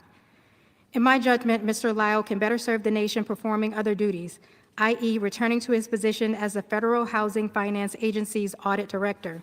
I am providing this notification as a courtesy, a show of comedy and respect between the executive and legislative branches. It should not be interpreted as a concession that the Congress can limit my power to remove any officer, because no single person could fulfill the President's responsibilities alone. The framers expected that the President would rely on subordinate officers for assistance. CELA Law, LLC v. Consumer Financial Protection Bureau, 591 United States 197 203-204, 2020. And the Constitution gives the President the authority to remove those who assist him in carrying out his duties.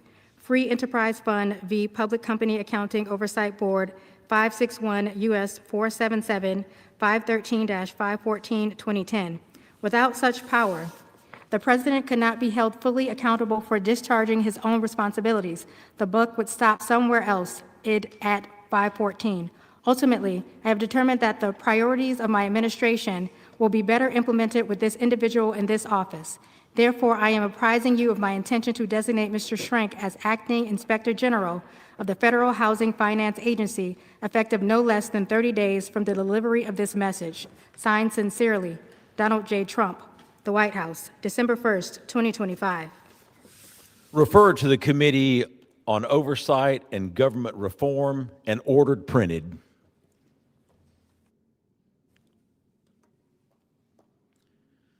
For what purpose does the gentleman from Virginia seek recognition? Mr. Speaker, by the direction of the Committee on Rules, I call up House Resolution 916 and ask for its immediate consideration.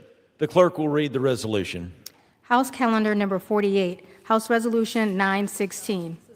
Resolved that upon adoption of this resolution, it shall be in order to consider in the House the bill, H.R. 4312, to protect the name, image, and likeness rights of student athletes and to promote fair competition with respect to intercollegiate athletics and for the purposes. All points of order against consideration of the bill are waived. In lieu of the amendments in the nature of a substitute recommended by the Committee on Education and Workforce and Energy and Commerce now printed in the bill, an amendment in the nature of a substitute consisting of the text of Rules Committee Print 119-14 shall be considered as adopted. The bill as amended shall be considered as read. All points of order against provisions in the bill as amended are waived. The previous question shall be considered as ordered on the bill as amended and on any further amendment thereto to final passage without intervening motion except one. 1 hour of debate, equally divided among and controlled by the chair and ranking minority member of the Committee on Education and Workforce or the respective designees, and the chair and ranking minority member of the Committee on Energy and Commerce or their respective designees, and 2, 1 motion to recommit. Section 2, upon adoption of this resolution, it shall be in order to consider in the House any bills specified in Section 3 of this resolution. All points of order against consideration of each such bill are waived. The respective amendments in the nature of a substitute recommended by the Committee on Education and Workforce, now printed in each such bill, shall be considered as adopted. Each such bill as amended shall be considered as read. All points of order against provisions in each such bill as amended are waived. The previous question shall be considered as ordered on each such bill as amended and on any further amendment thereto to final passage without intervening motion except one. 1 hour of debate, equally divided and controlled by the chair and ranking minority member of the Committee on Education and Workforce or the respective designees, and 2, 1 motion to recommit. Section 3, the bills referred to in Section 2 of this resolution are as follows. A, the bill H.R. 1005, to prohibit elementary and secondary schools from accepting funds from or entering into contracts with the government of the People's Republic of China and the Chinese Communist Party and for the purposes. B, the bill H.R. 1049, to ensure that parents are aware of foreign influence in their child's public school and for the purposes. C, the bill H.R. 1069, to prohibit the availability of federal education funds for elementary and secondary schools that receive direct or indirect support from the government of the People's Republic of China. Section 4, upon adoption of this resolution, it shall be in order to consider in the House the bill H.R. 2965, to require the Administrator of the Small Business Administration to ensure that the small business regulatory budget for a small business concern in a fiscal year is not greater than 0 and for the purposes. All points of order against consideration of the bill are waived. The amendment in the nature of a substitute recommended by the Committee on Small Business now printed in the bill shall be considered as adopted. The bill as amended shall be considered as read. All points of order against provisions in the bill as amended are waived. The previous question shall be considered as ordered on the bill as amended and on any further amendment thereto to final passage without intervening motion except one. 1 hour of debate, equally divided and controlled by the chair and ranking minority member of the Committee on Small Business or their respective designees, and 2, 1 motion to recommit. Section 5, upon adoption of this resolution, it shall be in order to consider in the House the bill H.R. 4305, to direct the Chief Counsel for Advocacy of the Small Business Administration to establish a red tape hotline to receive notifications of burdensome agency rules and for other purposes. All points of order against consideration of the bill are waived. The amendment in the nature of a substitute recommended by the Committee on Small Business, now printed in the bill, shall be considered as adopted. The bill as amended shall be considered as read. All points of order against provisions in the bill as amended are waived. The previous question shall be considered as ordered on the bill as amended and on any further amendment thereto to final passage without intervening motion except one hour of debate, equally divided and controlled by the chair and ranking minority member of the Committee on Small Business or their respective designees, and two, one motion to recommit.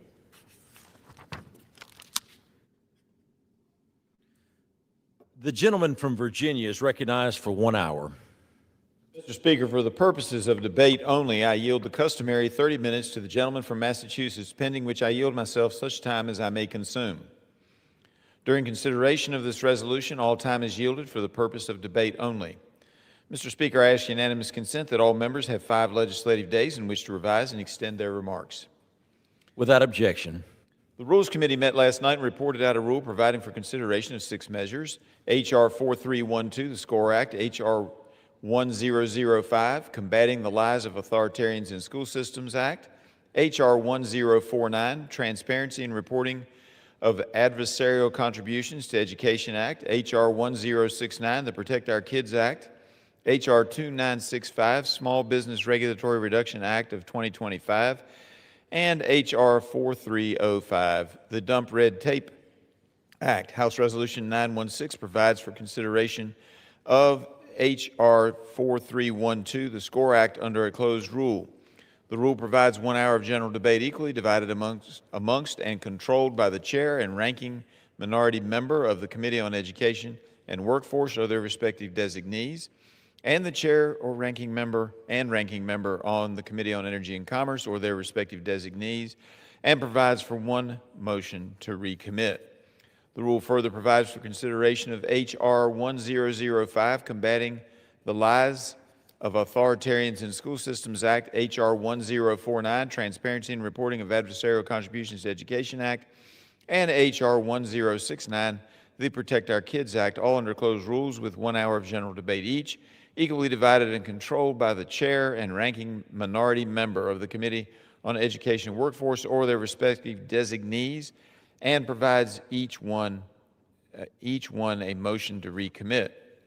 Finally, the rule provides for consideration of H.R. 2965, Small Business Regulatory Reduction Act of 2025, and H.R. 4305, the Dump Red Tape Act, both under closed rules with 1 hour of general debate each, equally divided and controlled by the chair and ranking minority member of the Committee on Small Business or their respective designees, and provides each one a motion to recommit. This rule deals with several critical issues. There are 3 bills that all came out of Education and Workforce Committee that would combat efforts by the Chinese Communist Party who meddle in our schools and universities. These bills include H.R. 1005, the Combating the Lies of Authoritarians in School Systems Act, led by Representative Joyce of Ohio. The bill prohibits public elementary and secondary schools from participating in financial contracts with the People's Republic of China.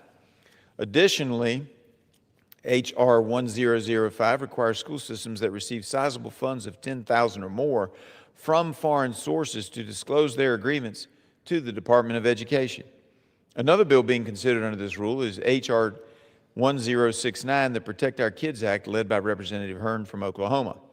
Under 1069, federal funding would be barred for elementary and secondary schools that have a partnership with a cultural or language institute funded by the Chinese government, including a Confucius Institute.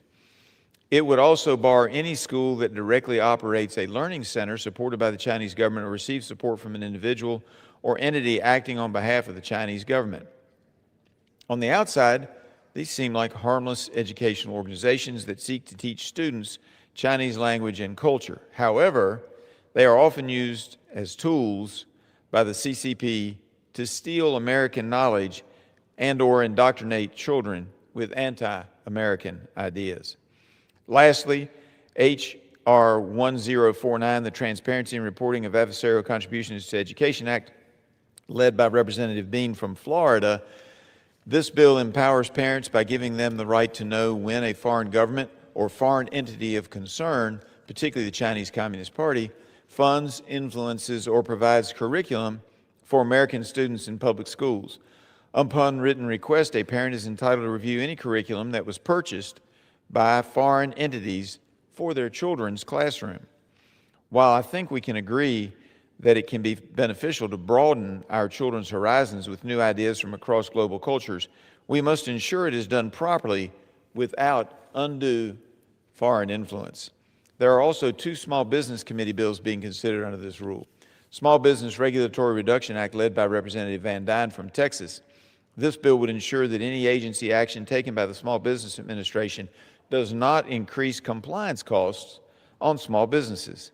The agency, meant to be the promoter of small businesses, shouldn't add to the already existing or the already crushing regulatory burden facing these businesses.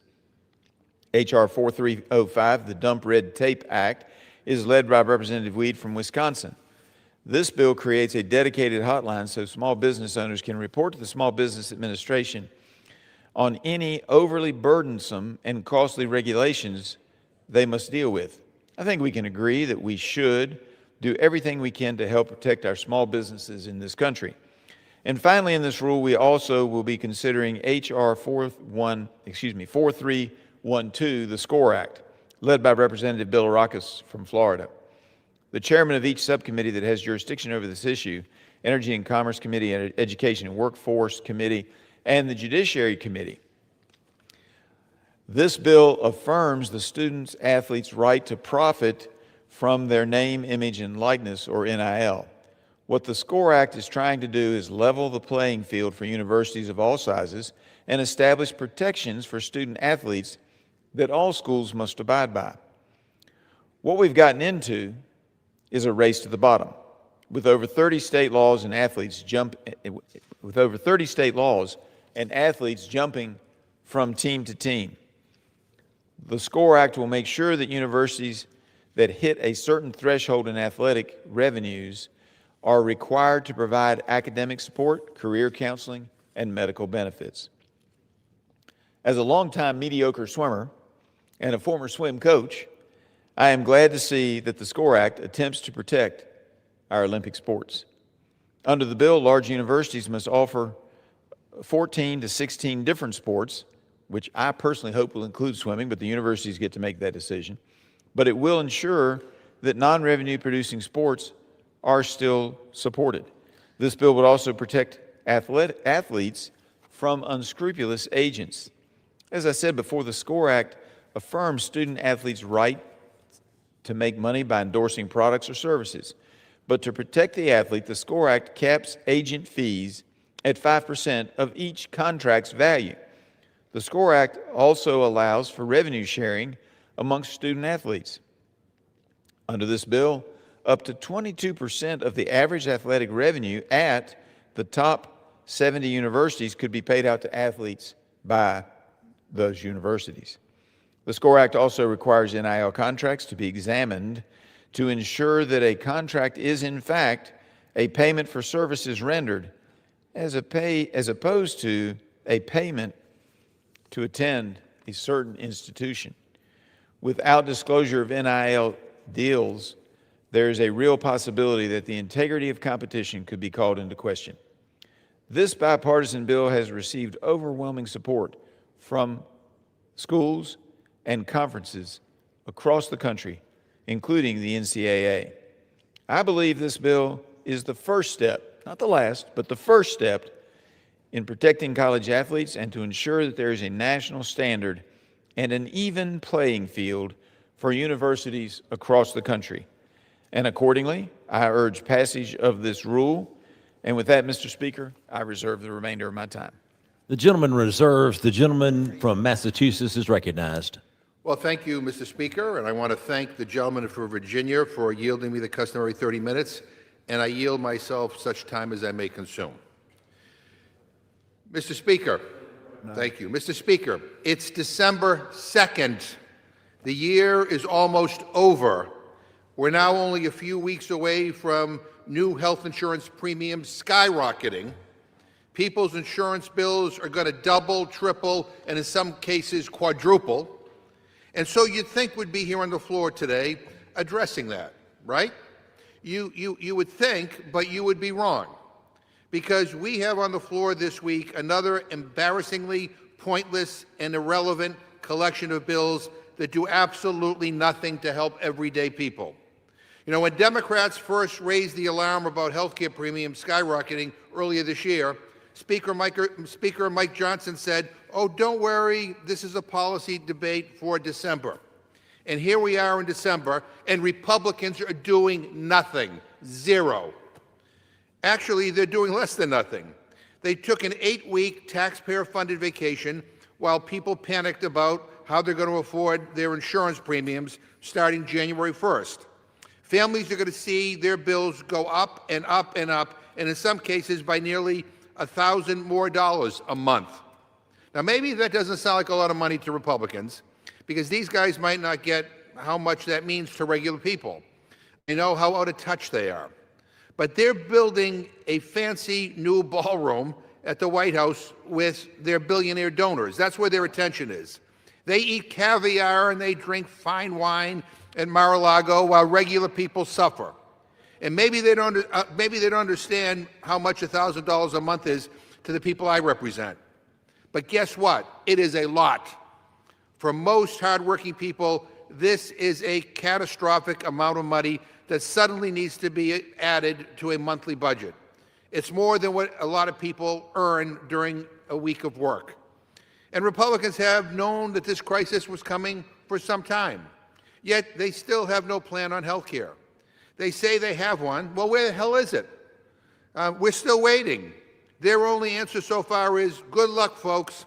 Hope you like choosing between health insurance and food. And here's the kicker, Mr. Speaker. If this House voted today to stop premiums from exploding, it would pass. It would pass easily. Democrats would vote for it, and I know there's a chunk of Republicans that would vote for it as well. But the Republican leadership will not bring it up because they care more about tax breaks for billionaires than tax credits for working families. It is that simple. Now, don't even get me started about the bills Republicans are bringing to the floor this week. 2 bills for small businesses. Sounds good, right? You know what their bills do? One of them creates a hotline that already exists. Wow, groundbreaking. And neither of them do anything about the #1 issue that I hear from small businesses, and that is tariffs. Every small business owner I talk to says the same thing. The tariffs are killing them. The tariffs are making prices skyrocket. The tariffs are slowing down business. But these guys don't care. They don't care. They just go along to get along. They don't want to tick Trump off. I guess my question is, if Republicans want to help small businesses, why are they blocking a vote to overturn the tariffs? Why have they refused to let Congress vote on the tariffs for months and months, even though it's our responsibility? What's up with that? After all, it's our responsibility. It is our job. And are they afraid that if it comes to the floor for a vote, that they will lose?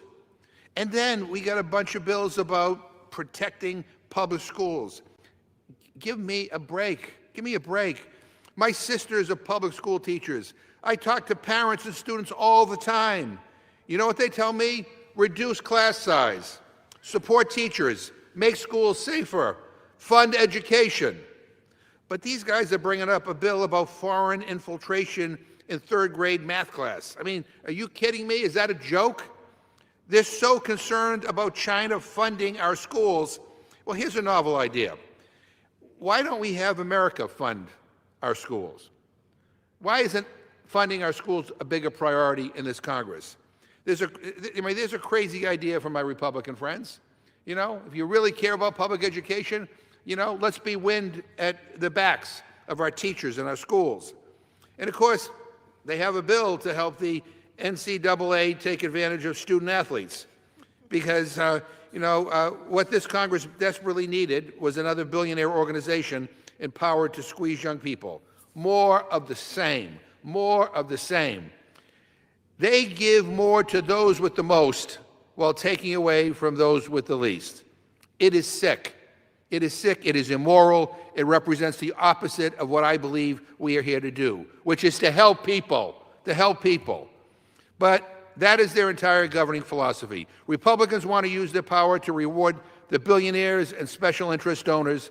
They want an economy where those at the top get showered in tax break after tax break, while working people get left further and further behind.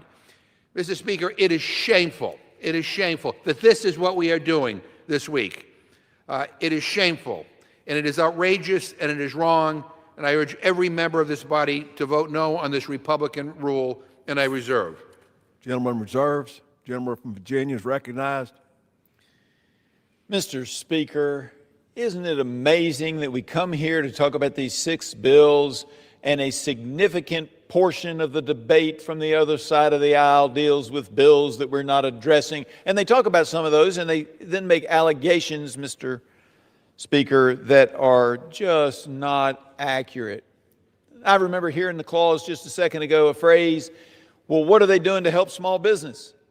How soon we forget, Mr. Speaker, that just last summer we passed the Working Families Tax Cuts Bill with lots of help for people on Main Street in Abingdon, Virginia, in Marion, Virginia, in every small town that I represent in the 9th Congressional District.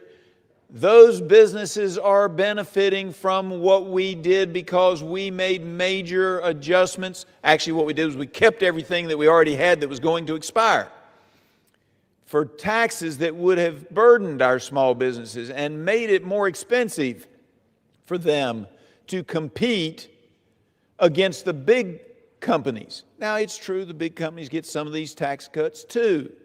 But, Mr. Speaker, the people who really need them are the small businesses.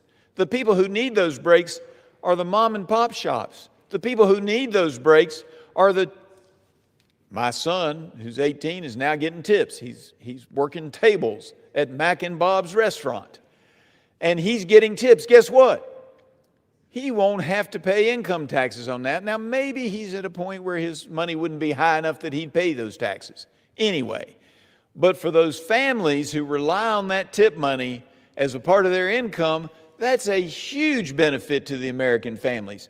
So I find it surprising that my colleagues on the other side of the aisle want to focus on saying that we're not helping small business when every single small business person in the United States knows that we've been fighting for them, knows that we've been helping them, and knows that while these bills today, in this rule, that's all we're doing, Mr. Speaker, is a rule on 6 bills, and the bills that relate to small businesses that we're doing today will help a little bit. But to challenge us and say, what are we doing to help small business after we did a huge benefit on a number of different issues for small businesses, for mom and pops, for people out there working, whether they're working overtime jobs where they're able to take a tax credit for that as well, whether they're doing tips, or whether they're just trying to buy some new equipment and want to be able to write that off in the first year instead of having to amortize it over a number of years, as used to be the law, and is what my colleagues on the other side advocated for last summer, that they start paying that again so that they can't take that write-off. That hurts small business. So I ask you, Mr. Speaker, just to consider that my colleagues on the other side of the aisle really don't understand small business, or they wouldn't make such a comment. And with that, I reserve the remainder of my time. Gentleman reserves. Gentleman from Massachusetts is recognized. Yeah, well, let me just say that as the son of small business owners, I don't think the gentleman knows what he's talking about. This is outrageous. Yeah, I have the bills that we're considering here today. And the reason why I'm not spending much time talking about them is because they suck. They're awful. It's pathetic. One creates a hotline that already exists. You go online and call that hotline. You just restate it. That's what we're doing here. Nothing about the tariffs that are screwing over small businesses. Nothing about the realities that small businesses are dealing with each and every day. You come up with these bills that are meaningless, that do nothing for anybody. You know, and I'm sorry that my Republican friends don't want to talk about the health care crisis. But because of Republican inaction, millions and millions of people are going to see their health care bills skyrocket. And millions are going to probably go without health care. And we've been warning my friends about this for months, and the Republicans have done nothing, not a damn thing. I don't know how you go home and face your constituents who are about to get screwed over with high health care premiums and bills, and, and say, oh, yeah, no, I get it. I mean, people are going to lose their health care. You've been in charge all year, and you've done zero, nothing, not a damn thing. So these bills that we're talking about today, I mean, I would encourage anybody who's viewing this on C-SPAN to Google them, to look them up. It's pathetic. It's pathetic that this is what we're wasting our time doing. And there's so much at stake. And we got 2 weeks left to address the health care crisis, and my Republican friends have nothing to talk about that today. Yeah, I mean, the hotline already exists, by the way. You can Google it. So you recreate, you basically establish a hotline that already exists. Boy, that's helping small businesses. Yeah, that's not a big problem, my friends. Big problem is the high cost of health care and these tariffs, which are just, basically putting many of our businesses out of business. And so you come here, my friends come here and defend this garbage that we're doing. It is pathetic. It's pathetic. Mr. Speaker, I want to yield 2 minutes to the gentlewoman from Ohio, Ms. Sykes. Gentleman yields. Gentlewoman is recognized for 2 minutes. Thank you, Mr. Speaker. Today I rise in opposition of the rule and H.R. 4312, the SCORE Act. This legislation fails to address the rights of students to advocate for themselves, and that's why I introduced an amendment to allow for students to collectively bargain. As a former gymnast and athlete, my allegiance will always be with athletes and with the underdog. It is undeniable that student athletes are not receiving equitable compensation for their labor, especially those in high revenue sports. A student athlete constantly endangers themselves and risks great harm to their bodies for the entertainment of the masses, all while juggling classes, practice, and potentially a part-time job just to survive. Their natural talents allow for universities to recruit on and off the field, raise money, all while the actual revenue generators are left in the cold. This issue was already addressed in the courts, and one thing that remains clear is the NCAA has been profiting off of college students' labor, and the students have not. For decades, students have not been paid for their participation in what is clearly a billion-dollar industry, and this is not right. Currently, the SCORE Act has not laid out an equitable revenue sharing model and leaves it wholly up to the interpretation of the school. Further, passing the SCORE Act as it stands would only eliminate students' abilities to collectively bargain. That's why I introduced an amendment in the Rules Committee to strike the language from the bill and allow students to be properly compensated for their labor. I thank my colleagues on the Democratic side for offering the amendment, but unfortunately, the amendment failed on party line rules and was rejected by the Republicans. Without my amendment, players at schools in my district, basketball players specifically, would not have the means of recourse to negotiate compensation and would be forced to simply shut up and dribble. I understand that the needs of a Big Ten school are different than those than the MAC or the SWAC, and without the ability to collectively bargain, these athletes cannot negotiate with the university for their specific needs, no matter the size of the program. For those reasons and more, I am in opposition to the rule and the bill, and I encourage my colleagues to get back to the drawing board and do something that actually works for student athletes and allows them to be paid equitably and fairly and collectively bargain. Thank you, Mr. Speaker. I yield. Gentlelady yields. Gentleman from Massachusetts. I reserve. You reserve. Gentleman recognized. Thank you, Mr. Speaker. I appreciate that some of my colleagues on the other side of the aisle may have been involved in small businesses. I was too.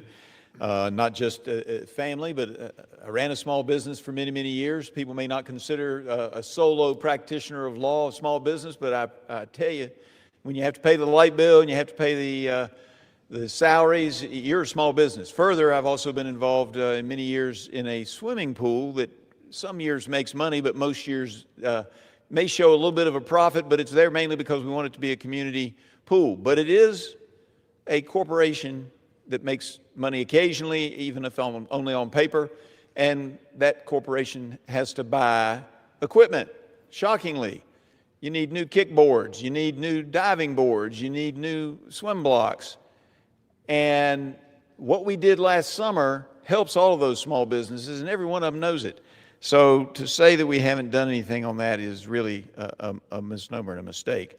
I will tell you that it is true that the bill, the SCORE Act, does not solve all the ills that some may see out there, but it is a step in the right direction. That's why in my opening I said that this was a first step, but not the last step in trying to solve problems that we have in our college athletics. And it's true that the big sports make lots of money, but the gymnasts of the world and the swimmers of the world, they don't bring in a lot of revenue. And I can assure you, Mr. Speaker, that when I would be swimming in the pool, even in my prime, it was never considered mass appeal entertainment. Nobody would have paid to watch our swimming meets. Now, we had a good time swimming for Emory and Henry College, now University, but, you know, it was not bringing in great revenues to the college. And that's why this bill says that some of those revenues have to be spent, if you're going to be doing this, some of those revenues have to be spent to keep other sports going as well. We're trying to make sure that there's some recognition of the Olympic sports. We're trying to make sure that there's recognition of other sports. That also means women's sports, that you've got to have some abilities to take some of the money that you make off the revenue sports, as they're called, and use them for the other sports. Now, if we want to continue with the wild, wild west, as my friend Gus Bilirakis likes to say, then we do nothing, and we defeat this rule. We do nothing. And it will continue to be a crazy arena out there where students aren't looked at, and particularly if you're not the top billed student on the football team or on the basketball team, but if you're a student athlete in any other way, you're getting harmed by what's starting to happen and what is happening in our larger universities, where everything is going to pay, you know, the top name athlete to come to your school next year. This starts us down that path. Is it a perfect bill? I will not claim that. The rule makes it so that we get this first step moving down the pathway to try to resolve some of these issues. And I fully expect that we will have bills in the future that will deal with some of the other issues. We will find that when we do this, that we probably have solved some problems and we'll discover additional problems. Sometimes when you get an answer to a question, it raises more questions. That's what this bill is supposed to do. It's supposed to start us down the path. And if we find that there are other issues that Congress needs to step in and deal with, then we can do so. We are not limited to taking action in only December of 2025. That's why we have a legislative body that will consider, does this bill do good? I submit to you, Mr. Speaker, the SCORE Act does good. Does it do perfect? No. Does it solve everything that everybody might think of? No. Does it solve problems we have yet to think of? No. But it is a good start in an area where there is no guidance currently and where the NCAA has lost control of our college athletics completely, and where it is, in fact, a wild, wild west where the vast majority of students, I submit, who are student athletes are being hurt and left behind. We're trying to rectify it, to create a balance, so to speak. And that's why, as a first step on this first step bill, we need to pass the rule. And I reserve the remainder of my time. Gentleman reserves. Gentleman from Massachusetts recognized. Mr. Speaker, you know, the gentleman wants to talk about the rule, so let's talk about the rule. What is frustrating to me, and I'm telling you, I think many of us, not just Democrats, but a good chunk of Republicans, are at the end of our rope. The Republican leadership, you know, is running this House like an authoritarian dictatorship. It's their way or the highway. You know, there are 6 bills that are allowed to be considered in this rule. 6. Every single one of them is completely closed. What does that mean, right? It means nobody can offer any amendments. Democrats can't offer amendments. Republicans can't offer amendments. They didn't even ask for people to submit amendments, right? And they like to say, oh, nobody offered amendments. Yeah, people did offer amendments. The gentleman talks about the SCORE Act, right? A Republican came to the Rules Committee last night and offered 5 amendments. I think they were reasonable. I think they were reasonable enough to be debated and for us to vote on them, all 5 were blocked. They're blocking members of their own party. That's how they run this place. And, you know, a Democrat came up with an alternative, a good idea. I mean, you know, you may not support it, but people like me thought it was a better way to approach this than what the way the bill is written, and that was blocked too. Everything is blocked. Everything is blocked. I mean, I think they're being blocked because my friends are afraid they might prevail. And by the way, all the players' associations are against the SCORE Act, the way it is currently written. Every single one of them. I mean, you know, this year alone, Republicans have issued 86 closed rules. 86. That puts them on track to obliterate their previous record of the most closed rules in a single Congress.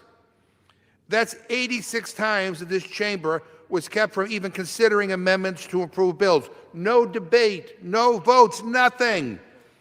I mean, that's what an authoritarian dictatorship is like. Republicans have blocked nearly 8 out of every 10 amendments submitted to the Rules Committee. And get this, that's 2,700 amendments gone, tossed out by this leadership. They have blocked 60% of bipartisan amendments, most of their own party's amendments, and more than 90% of Democratic amendments. Apparently, the only ideas welcome in this Congress are the ones written by special interests or the ones that Donald Trump personally signs off on. Now, we used to debate in this chamber. We used to vote on amendments on the floor. Members had a voice. Legislation wasn't cooked up in the Speaker's office and rammed through with no chance to fix it. But here we are. Republicans have made fewer amendments in order at this point in the year than any Congress going back a decade. By decimating debate, House Republicans have turned themselves into a rubber stamp for Trump. And they'll fast-track giveaways to the wealthy and the well-connected, but they will block amendments that would protect care for millions or unrig our economy for working people. I mean, the real scandal here is that we can do something to control the rising cost of health care, and we have been begging, by the way, not just Democrats, some Republicans have too, for them to at least just put something on the floor that we can debate and vote on to help alleviate the terrible burden that's about to fall on millions and millions of families in this country. And the answer is we can't do it. They won't do it. They won't do it. You know, you want to debate the rule? This rule is pathetic. Six completely closed rules on 6 completely different bills. You know, Congress is supposed to work for the American people. I think my Republican colleagues have forgotten that. Mr. Speaker, I yield 2.5 minutes to the gentlewoman from New Mexico, Ms. Stansbury. Gentleman yields. The gentlewoman is recognized. Thank you, Mr. Speaker. It's always instructive to come down here to the floor and listen to the debate. I think it speaks for itself. But I rise today in opposition to the bills that are before us and in strong defense of the Department of Education, our students, and kids across America. As a public school student myself, I can say unequivocally these bills are fundamentally unserious and designed to distract from the fact that the Trump administration is currently dismantling the Department of Education right before our very eyes. They've laid off thousands of employees, shuttered offices, carved up programs, and transferred them to other agencies, declassified educators from getting student loans, threatened schools and universities, and given their friends contracts to not only rewrite educational curricula, but to even rewrite American history itself. So let me remind my colleagues, this is the agency that was born out of the civil rights movement, the agency that ensures kids with disabilities have opportunities and ensures that all kids, no matter who they are or where they live, have access to education. Because before the Department of Education, millions of children all across this country were denied access to schools and educational opportunities. Federal programs were duplicative and wasteful, and states, yes, states regularly violated the basic civil rights of students. So if our colleagues want to stand with students, you want to stand with schools, and you want to stand with educators, then we should be fighting to protect our schools, fighting to protect them from an administration that is trying to dismantle education as we speak. You should be fighting to address housing, food, healthcare, and fixing our broken economy. Which is why, Mr. Speaker, I am here to stand today to oppose these bills and to stand with every public school and every kid across America who is fighting for a fair shot. Because that's what we were elected to do. And with that, I yield back. The lady yields. Gentleman from Virginia is recognized. Wow. I'm going to talk about the rule. That's what I'm supposed to talk about. And I will see to my colleague, the ranking member of the Rules Committee, that it's absolutely a fair point of debate to bring up the number of closed rules, but he does so without providing all the context. When accounting for closed rules in the rules package, CRAs and bills which received no amendments, less than 35%, this is for this Congress, less than 35% of closed rules have been at the discretion of the Rules Committee. Now, I know the ranking member will also say there was no formal deadline or call for amendments. But don't be misled, Mr. Speaker. He knows all too well that when he was chairman of the committee did not always provide a formal amendment deadline every week when they ran the show either. Now, it's true that this rule has 6 closed measures, and amendments were, but it should be noted that amendments were only submitted on 3 of the 6. This means of the 6 bills, only 3 were closed at the discretion of the committee.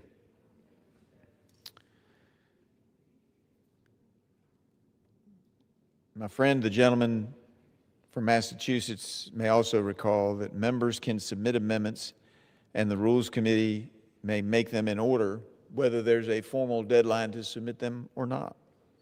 This is a practice that both Republicans and Democrats have employed. Now, Mr. Speaker, sometimes we get down here and we get all riled up. Been there, done that. I've been riled up myself before.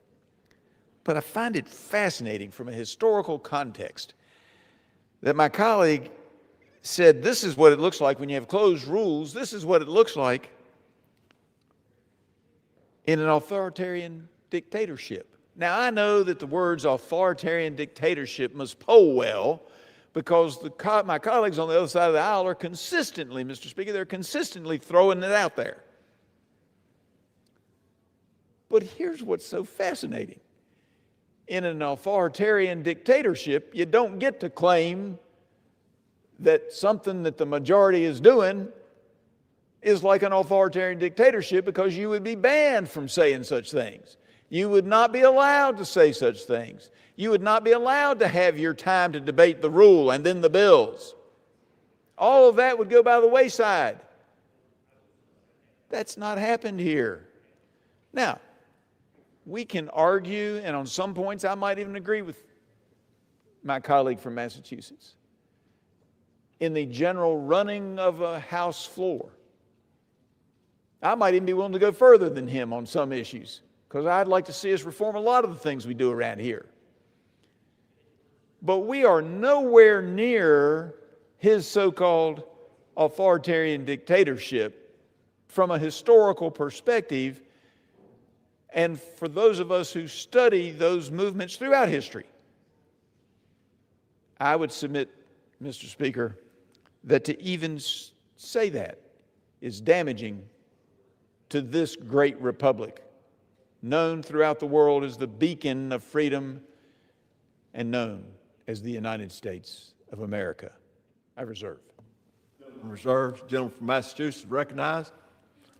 Mr. Speaker, that's a lot of words to defend the most closed Congress in history. Yeah, and I say this place is starting to look like an authoritarian dictatorship because this is what happens in authoritarian countries. people don't get an opportunity to be able to offer amendments or change bills or change legislation. It's take it or leave it. People are silenced all the time. And the gentleman's trying to defend this process. Talk to the Republican member who came to the Rules Committee and offered 5 amendments. All of them germane, all of them designed to improve the so-called SCORE Act. And he was denied not 1, not 2, all 5. Can't do it. And by the way, I will say again that when the gentleman says that, people didn't offer amendments to all these bills, let me just say, I think people are getting to understand what's going on here. My Republican friends don't even ask for amendments anymore. They don't give people time to write them. They basically, everybody kind of knows that the system is rigged and it's take it or leave it. People have had it. Every single member here, has ideas that maybe could improve some of this legislation. But the whole system is rigged in a way that you got to take it or leave it. This is not the way the House of Representatives should be run. And there are a whole bunch of other issues that we should be dealing with. Mr. Speaker, on Friday, the Washington Post reported an egregious abuse of power by the Secretary of Defense. Back in September, an order was reportedly carried out to eliminate all remaining survivors on a suspected drug trafficking boat sailing through the Caribbean. Pete Hegseth, who now calls himself Secretary of War, issued an order to, quote, kill everybody, end quote, who survived the first strike. Kill everybody. Those are the alleged words from the leader of our Defense Department. And just to be clear, killing defenseless people, regardless of whether they had been engaged in armed conflict, is a war crime, plain and simple. The administration is trying to brainwash the American people into thinking that cruelty and murder and war crimes are normal. Well, I have news for the Trump administration. This is not normal.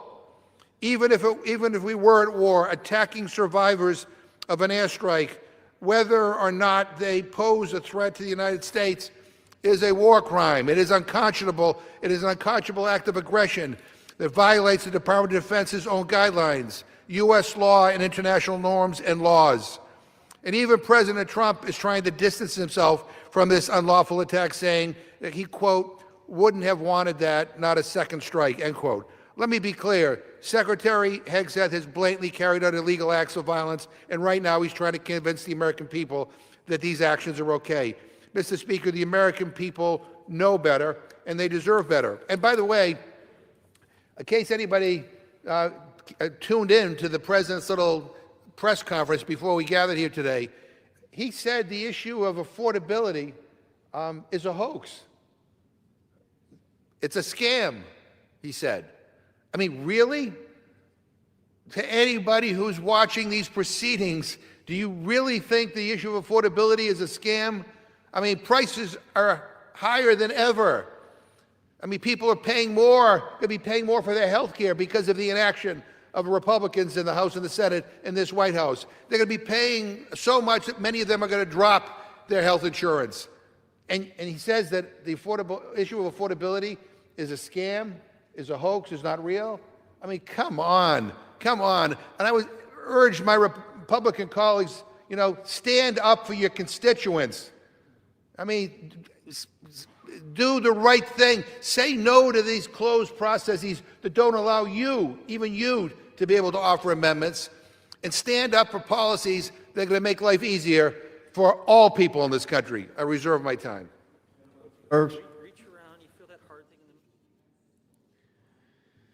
Members are reminded to address their remarks to the chair. Gentleman from Virginia is recognized. Mr. Speaker, my colleague from Massachusetts and I agree on one thing in his comments. Killing defenseless people is wrong. And I don't know whether that happened or not, but as he knows or ought to know, Mr. Speaker, both the Senate and the Armed Services Committee in the House are looking into these allegations. But again, let me unequivocally state that I agree. Killing of defenseless people is wrong. Let's talk about affordability. I do agree that affordability of health care is an issue. It's a complex issue. It's not in any of the bills that we're dealing with today, and that's his complaint, is that there ought to be something in there. But let me remind folks how we got here. We got here with a bill that came out of the Speaker's office, Speaker Pelosi's office, called the Affordable Care Act, Obamacare. It was going to make everybody's world much better. Now, it did take care of pre-existing conditions, and it's something that Republicans, and I wasn't here then, but Republicans should have fixed. They should have fixed that. But other than that, it did not make health care affordable. And in fact, the biggest complaint that my colleagues have had throughout the course of the last few weeks has been about the enhanced premium tax credits, which were a temporary program that they said would end in December of 2025. And now they claim nobody can afford it without this temporary program that was brought in because of COVID. Nobody can afford insurance in the exchanges. They have, in fact, admitted that health care costs and health insurance costs in this country are a problem because of Obamacare. Now, that said, Mr. Speaker, we've talked about everything. I thought about maybe getting up here and giving a speech on the D-Day National Memorial. I mean, people are talking about everything that has nothing to do with this rule. I believe that I have exhausted all of my comments that are directly related to the rule. So I am prepared at the appropriate time to close. But if we keep bringing up new issues, I may feel compelled to respond. But if we're just talking about the rule that deals with these six bills that we're considering this week, then I am prepared to close. And with that, I reserve. Thank you, Mr. Speaker. Gentleman reserves. Gentleman is recognized. Mr. Speaker, I got to tell you, I love my Republican friends. They just reach back. I mean, I would go back to Obama. What they don't tell you is that Donald Trump has been, in public life, as president for 4 years. He's been around for 10 years now, yet he has no responsibility for anything. It's always somebody else's fault. Donald Trump never had a plan to make health care more affordable or accessible. He didn't care about any of that stuff. But I just want to point out for the record, because I think it's important, one half of adults with the Affordable Care Act health care coverage are small business owners, are small business employees, or self-employed people. I mean, we're talking about millions and millions and millions and millions of Americans. Many of them are going to see their health care costs rise so high that they're not going to be able to afford it. They will lose their health care. And many of them will have to choose between health care, and paying their rents or their mortgages, or basically putting food on the table. I mean, the idea that that's not an urgent issue, that we're not addressing that it's kind of an afterthought, and instead we got a rule here that brings up a bill that creates a hotline that already exists. I mean, I would say to my Republican friends, are you serious? I mean, really? Is this serious legislating? Again, despite Republicans spending years of attacking the Affordable Care Act, it has gotten only more popular. I mean, support for the ACA consistently polls at or above 60%. In September 2025, in fact, 64% of the people viewed the ACA favorably. Maybe support for it is so overwhelming because the ACA extended coverage to millions and millions of Americans, and its provisions help everyone, including people who were previously, who were previously insured, and many who were never insured. Currently, the Affordable Care Act stops health insurance companies from charging sick people more in premiums than healthy people. It keeps those same health insurance companies from denying coverage to pregnant women, people with pre-existing medical conditions, or because of their person's medical history. It prohibits the health insurance industry from setting an annual or lifetime limit. It demands insurance companies cover most preventative services. It gives states the flexibility to expand their Medicaid programs, which 40 states have done. 40 states have done. It provides financial assistance to working people to make health care coverage more affordable, and it allows young adults to stay on their parents' insurance plans until they're 26. These are just some of the provisions within the ACA that make it so popular with the American people. Yeah, these are provisions that literally have saved people's lives and livelihoods. And in addition, the last time Democrats were in control, we built on the progress we made in the ACA. We allowed Medicare to negotiate prescription drug prices for the first time in history, saving both Medicare and the American people billions of dollars. We capped the cost of insulin at $35. We made signing up for health care coverage easier and more affordable, and we lowered premiums by an average of $800 per person. In over 4 years, nearly 12 million more Americans signed up for insurance in the ACA marketplace, bringing the total up to nearly 24 million in 2025. So taken together, Democratic policies brought the uninsured rate to a record low. So I will reserve. I don't know. We may have some other people coming in. So I will wait. Gentleman reserves. Gentleman's recognized. I reserve. Gentleman reserves.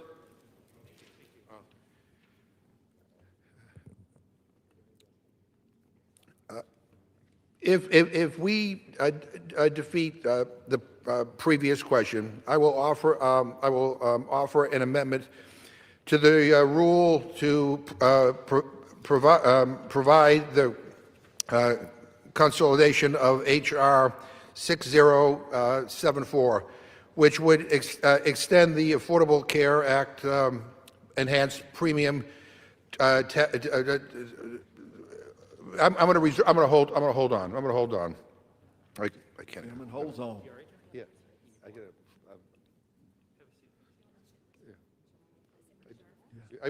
I reserve. Gentleman reserves. Gentleman from Virginia. Yeah, he's got it. I reserve. I'm prepared to close. He reserves and is prepared to close. Yeah, Mr. Speaker, this is a terrible bill, and I urge everybody to vote no. Again, this is an important topic. This is about whether or not people can basically have their basic rights upheld and respected in this country. We're in the midst of a health care crisis, a crisis that Republicans are refusing to address, and more than 20 million Americans who get their health care on the ACA exchanges are going to see their premiums skyrocket in less than a month. There are only 12 legislative days left with this House to fix this problem before disaster strikes millions of American families. And what are the Republicans focused on? Non-existent foreign influence in kindergarten classes. You can make this up. Can't make this up. It is not for the lack of opportunity to do the right thing. Over and over, Democrats have offered the Republican majority in the House and the Senate a lifeline to vote to extend these credits and to get out of their own way. In fact, we've given them 19 separate chances to vote to extend the ACA credits.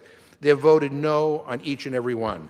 And this point, in this PQ vote today, will be Congressional Republicans' 20th opportunity to vote to prevent the health insurance costs of millions of Americans, their constituents, my constituents, from rising significantly. It is past time for them to do the right thing for the sake of millions of Americans and their health care. I urge my Republican colleagues to support this extension and to vote on the previous question. And I ask unanimous consent, Mr. Speaker, to insert the text of my amendment into the record along with extraneous material immediately prior to the vote on the previous question. Without objection. Where's the closing? Gentleman from Virginia. Mr. Speaker, let me first urge passage of this rule to help bring more transparency and oversight into our schools, into our children's. Oh, he didn't yield back, sorry. I was closing. I apologize, Mr. Speaker. I reserve. Okay. Mr. Speaker. Gentleman from Massachusetts recognized. For how long? How 3 minutes. All right, Mr. Speaker, make no mistake, this Republican majority is failing spectacularly, and the American people know it. They have now had 12 months, a full year, to do something, anything, to bring down prices, to lower costs, to focus on housing or health care or food prices or transportation. That's what I hear about when I talk to people back home. They want the government to focus on housing costs, health care, child care, food, transportation. They want a Congress that makes it easier to buy a home, raise a family, build a life. And instead, we get a bunch of absurd bills that nobody asked for. Republicans want to bring up legislation addressing foreign influence in our kids' classrooms. How about they start addressing foreign influence in the Oval Office? How about Qatar gifting a new Air Force One to Trump? What was that in exchange for? And how about the $20 billion Trump gave to his friend in Argentina? And how about the lavish dinner he just held for the Saudi prince who murdered a U.S. journalist? No, no, no. Republicans don't want you to ask about that foreign interference. You need to worry about the Chinese government getting involved in your kids' math class. I mean, that's what they say. I mean, is this the Republican majority for real? This is insane. These guys have had a full year to do something for working families, to bring down food prices, to reduce health care costs for regular people, to take on corporate greed, to lower everyday expenses. They've done nothing. Instead, they've defended Trump's tariffs, they've passed tax cuts for billionaires, they've protected special interests while regular families are getting screwed. They've shoveled subsidies and giveaways to greedy CEOs while families struggle to pay for groceries and rent. Quite frankly, we don't share the same values. Democrats want a very different government. We want a government that stands up to corporate greed, a government that uplifts workers, empowers consumers, and fights on the side of everyday people. We want a Congress that takes on special interests and doesn't reward them. And we believe in passing big, bold, consequential bills that make life better for everyday people, not creating hotlines that already exist, and certainly not going on a taxpayer-funded vacation for 8 weeks like Republicans did in October and November. The American people deserve so much better. They deserve leaders that fight for them, not a Republican majority that worships Donald Trump and rewards his wealthy friends. I urge a no vote on this rule, Mr. Speaker. It is pathetic that we are here talking about this stuff and not talking about ways to keep the government open and to make sure that people can afford their health care and can afford other things. There's too much attention being showered on those who are well off and well connected, who are connected to this president, who give him gifts, and who write up big checks to this administration. We have to put regular people first. And with that, I again urge a no vote on the rule, and I yield back. Members are reminded to refrain from engaging in personalities toward the president. Gentleman from Virginia is recognized. Well, Mr. Speaker, I'm going to surprise you. I'm actually going to talk about what we're supposed to talk about. That would be the rule. I'm not going to talk about everything that's out there that I think ought to be changed in the world, and I'm not going to say that if you don't do everything I want done, that we shouldn't pass anything. Because if you vote this rule down, you're basically saying, if you're not going to do what I want, shouldn't do anything. I don't believe that's the way a legislative body ought to operate. I urge passage of this rule in order to bring more transparency and oversight into our children's schools, to ensure that our children are not being improperly influenced by foreign actors, or that foreign actors aren't using contributions to our schools to benefit themselves. You know, one of our colleagues on the Ed and Workforce Committee did a whole hearing on the Chinese Communist Party back in 2023, and part of what this bill is addressing are issues that were brought out at that time. One of which struck home was Fairfax County's Thomas Jefferson High School for Science and Technology, which at one time was the #1 high school in the United States of America. It has apparently slipped to number 5. I did some checking before I came here today. But they received over $3 million from Chinese entities, and in return, the top-ranked high school in the United States gave them all the techniques that we're using to teach our students to be better scientists, to be better in the technology field, to be better in mathematics, to be able to compete better with the United States. Doesn't make any sense. That's why one of these bills or some of these bills are great bills that make sure that we're reining that in, that we know about it, that the parents know about it, that the government knows about it, that we know if we're getting people from foreign money influencing our schools, our students, or maybe stealing our ideas. These bills help our small businesses. And on top of, and I talked a lot about that earlier, but on top of that, we take the first step, and as I said in the beginning and said in the debate, not the last step, to bring integrity into the name, image, and likeness NIL process in college sports by setting up a federal framework, not possibly 50, we already have 30, but a federal framework to ensure that we have fairness across the board on college athletics. Mr. Speaker, I urge the passage of this rule so that we can bring about these good policies and we can debate all the other things that ail the world another day. And with that, Mr. Speaker, and I move the previous question on the resolution, and with that, Mr. Speaker, I yield back. Gentleman yields. The question is on ordering the previous question on the resolution. Those in favor say aye. Those opposed say no. In the opinion of the chair, the ayes have it. Mr. Speaker? The gentleman from I like that Massachusetts title. is recognized. I ask for the yeas and nays. The yeas and nays are requested. Those favoring a vote by the yeas and nays will rise. A sufficient having risen, the yeas and nays are ordered. Pursuant to Clause 8 of Rule 20, further proceedings on this question will be postponed. Pursuant to Clause 12 of Rule 1, the chair declares the House in recess for less than 15 minutes.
The House will be in order.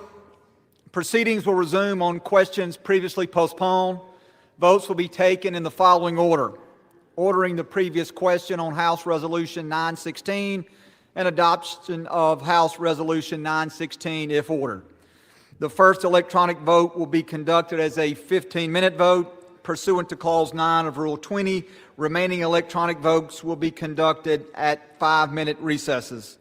Pursuant to Clause 8 of Rule 20, the unfinished business is the vote on ordering the previous question on House Resolution 916, on which the yeas and nays are ordered. The clerk will report the title of the resolution.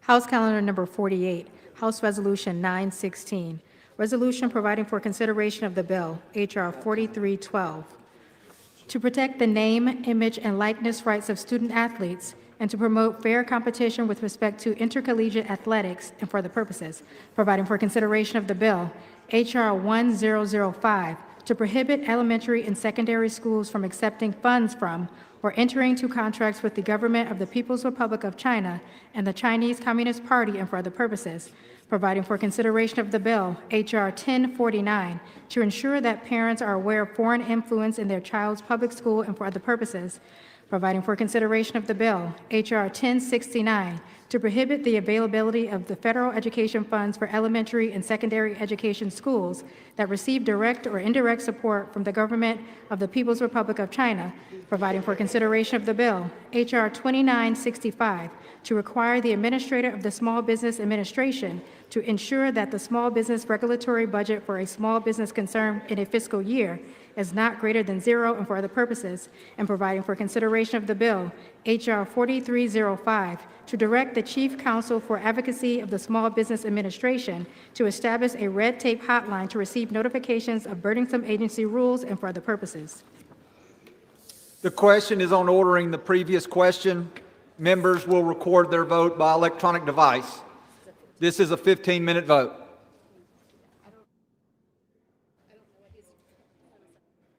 The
On this vote, the yeas are 210 and the nays are 205. The previous question is ordered. The question is on adoption of the resolution. Those in favor say aye. Those opposed, no. In the opinion of chairs, the ayes have it. Mr. Speaker, The gentleman is recognized. I ask for a recorded vote. Recorded vote has been requested. Those favoring a recorded vote will rise. A sufficient number having risen, a recorded vote is ordered. Members will record their vote by electronic device. This is a 5-minute vote.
On this vote, the yeas are 210, the nays are 209.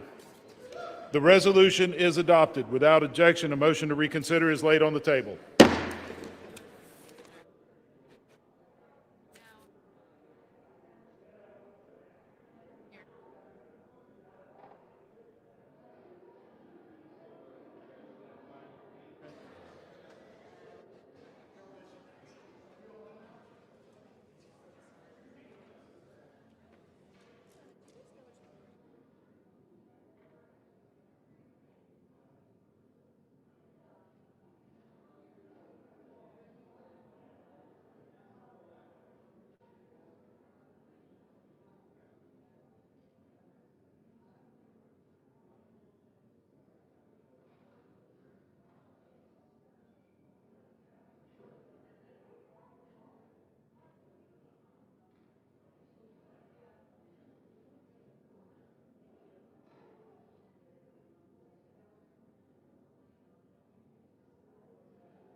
For what purpose does the gentleman from Texas, Mr. Williams, seek recognition?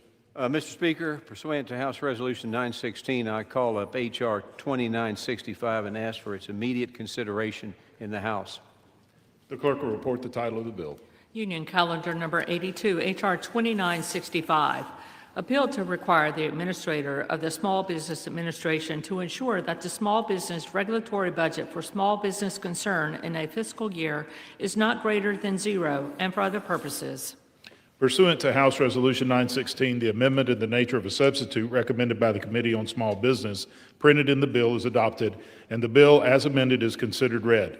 The bill as amended shall be debatable for 1 hour, equally divided and controlled by the chair and ranking minority member of the Committee on Small Business or their respective designees. The gentleman from Texas, Mr. Williams, and the gentlewoman from New York, Ms.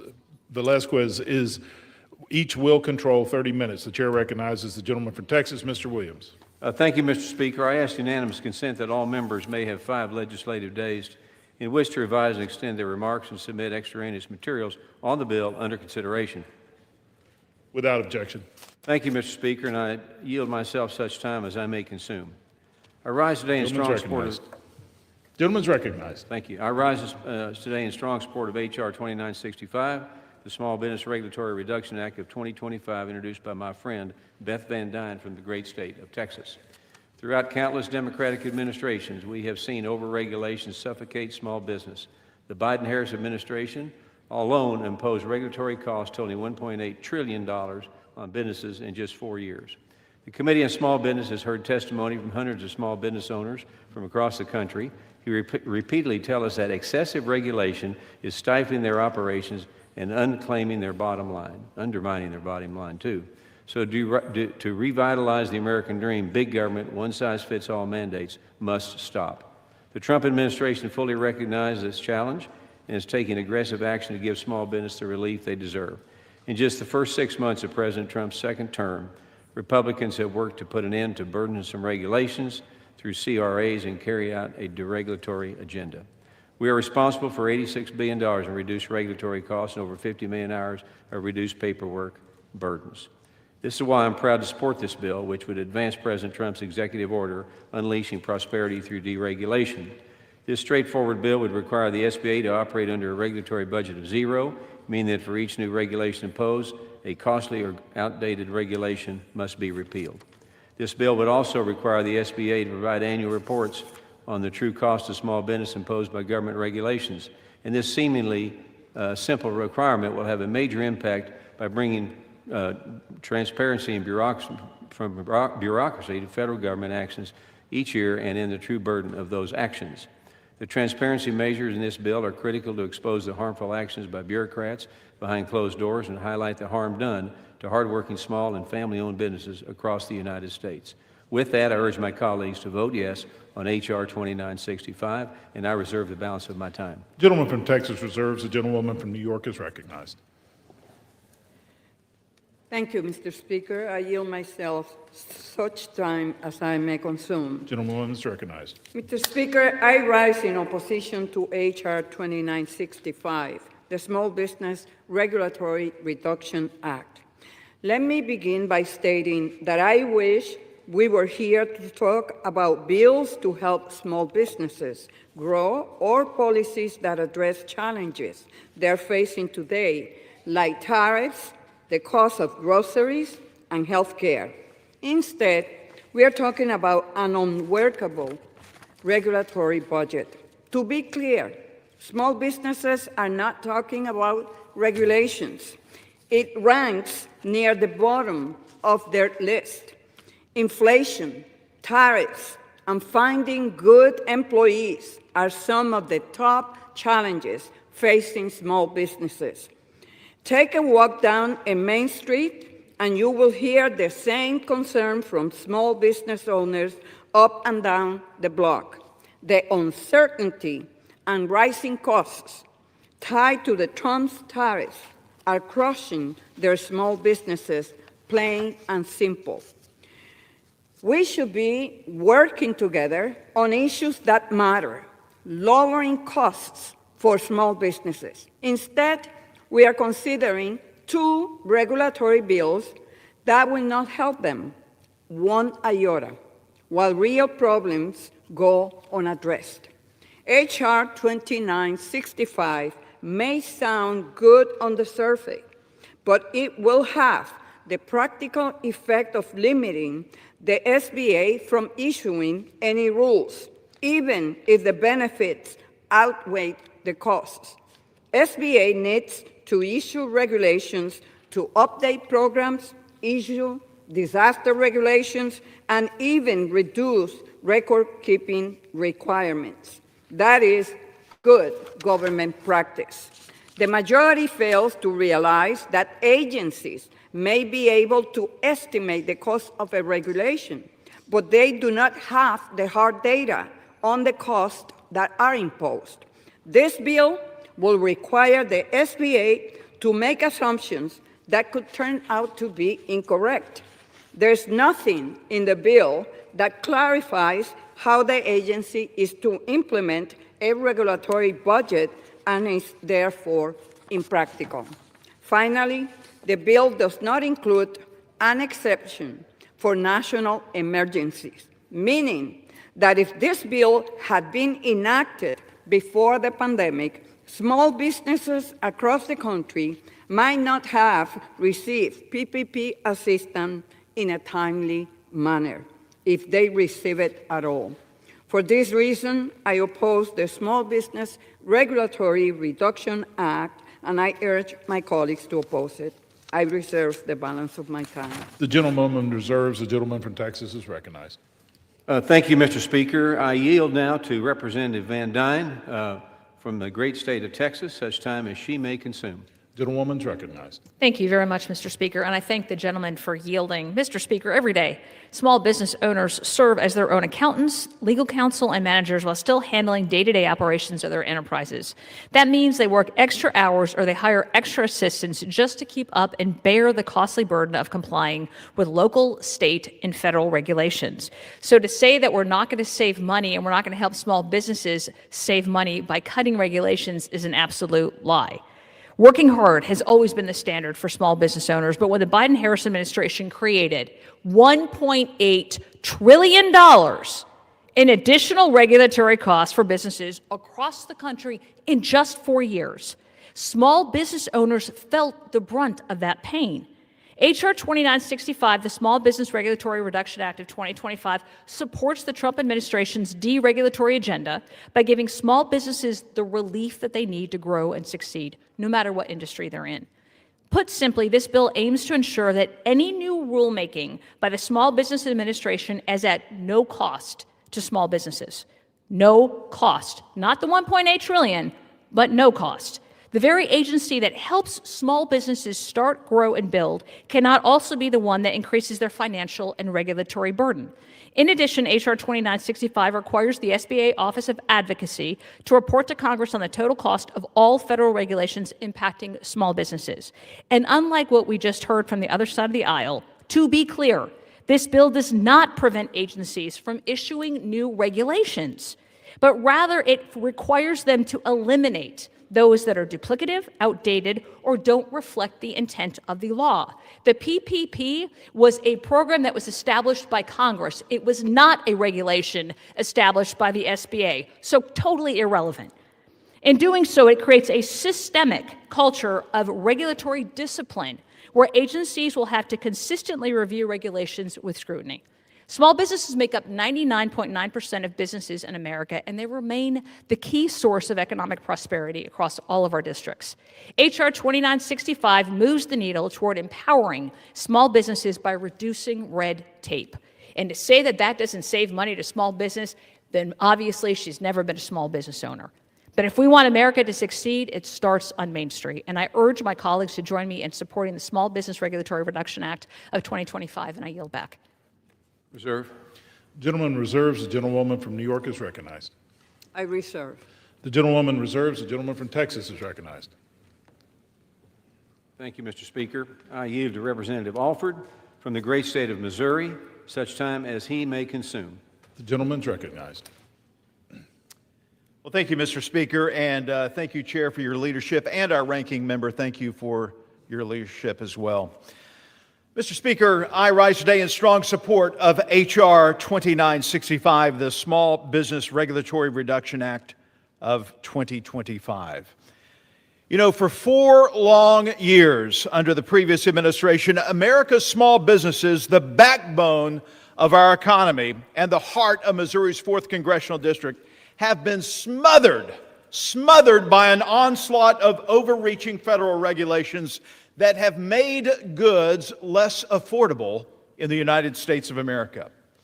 Under the Biden-Harris administration, small businesses were hit with an unprecedented $1.8 trillion, not billion, but $1.8 trillion in new regulatory costs, while inflation soared over 20%. Where do you think that cost goes, Mr. Speaker? It goes to the consumer. Main Street cannot thrive under that kind of bureaucratic chokehold. Americans are demanding affordability, and this is a good step in that direction. This bill, championed by my colleague, Congresswoman Beth Van Dine, finally puts a stop to it. H.R. 2965 requires the Small Business Administration to report on the regulatory costs imposed by other federal agencies on small businesses. Transparency. It's all about transparency. It's going to show the American people exactly where the Democrat blue tape is strangling growth in America. This legislation supports President Trump's regulatory right-sizing agenda and gives our job creators the relief that they desperately need to start, to grow, and to succeed once again. Mr. Speaker, you want to make things more affordable in America? You want to cut down on overregulation? This is the bill to do it. Let's all stand with America and our small businesses and our entrepreneurs, our family-owned businesses, and support H.R. 2965. Thank you, Mr. Speaker, and I yield back. Reserve. Gentleman reserves. The gentlewoman from New York is recognized. I'm ready to close if the chairman doesn't have any other speakers. We have one more speaker. I reserve. Gentlewoman's recognized. The gentlewoman reserves. The gentleman from Texas is recognized. Thank you, Mr. Speaker. I yield to Representative Schmidt from the great state of Kansas, such time as he may consume. Gentleman's recognized. Thank you, Mr. Speaker, and I want to thank the chairman and the ranking member for this debate on the floor today. I rise in strong support of H.R. 2965, the Small Business Regulatory Reduction Act of 2025. I would certainly join those remarks of my colleagues on this side who have advocated for the bill. I'd like to back up a bit and talk more generally about regulatory burden and how this bill is an important step in dealing with a much larger problem. The chart on my right shows the number of pages in the Federal Register.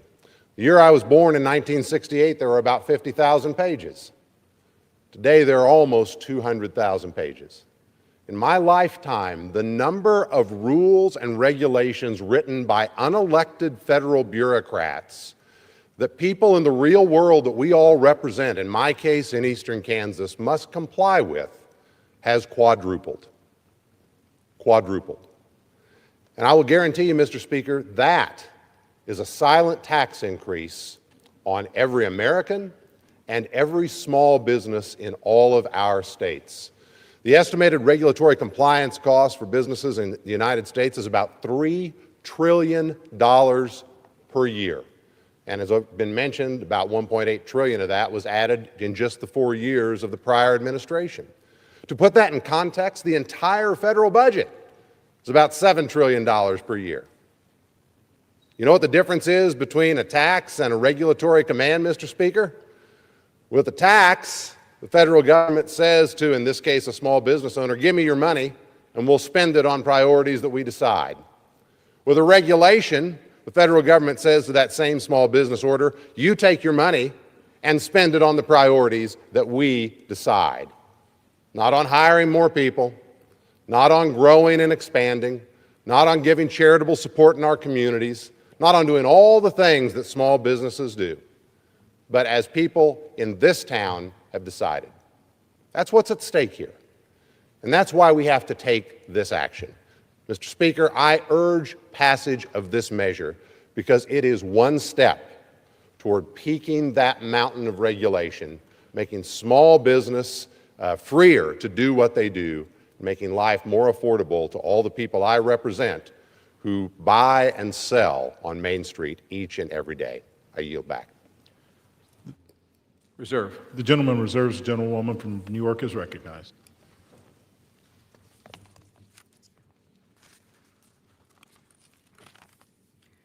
So I'm ready to close. Yeah. Mr. Speaker, let me close with this.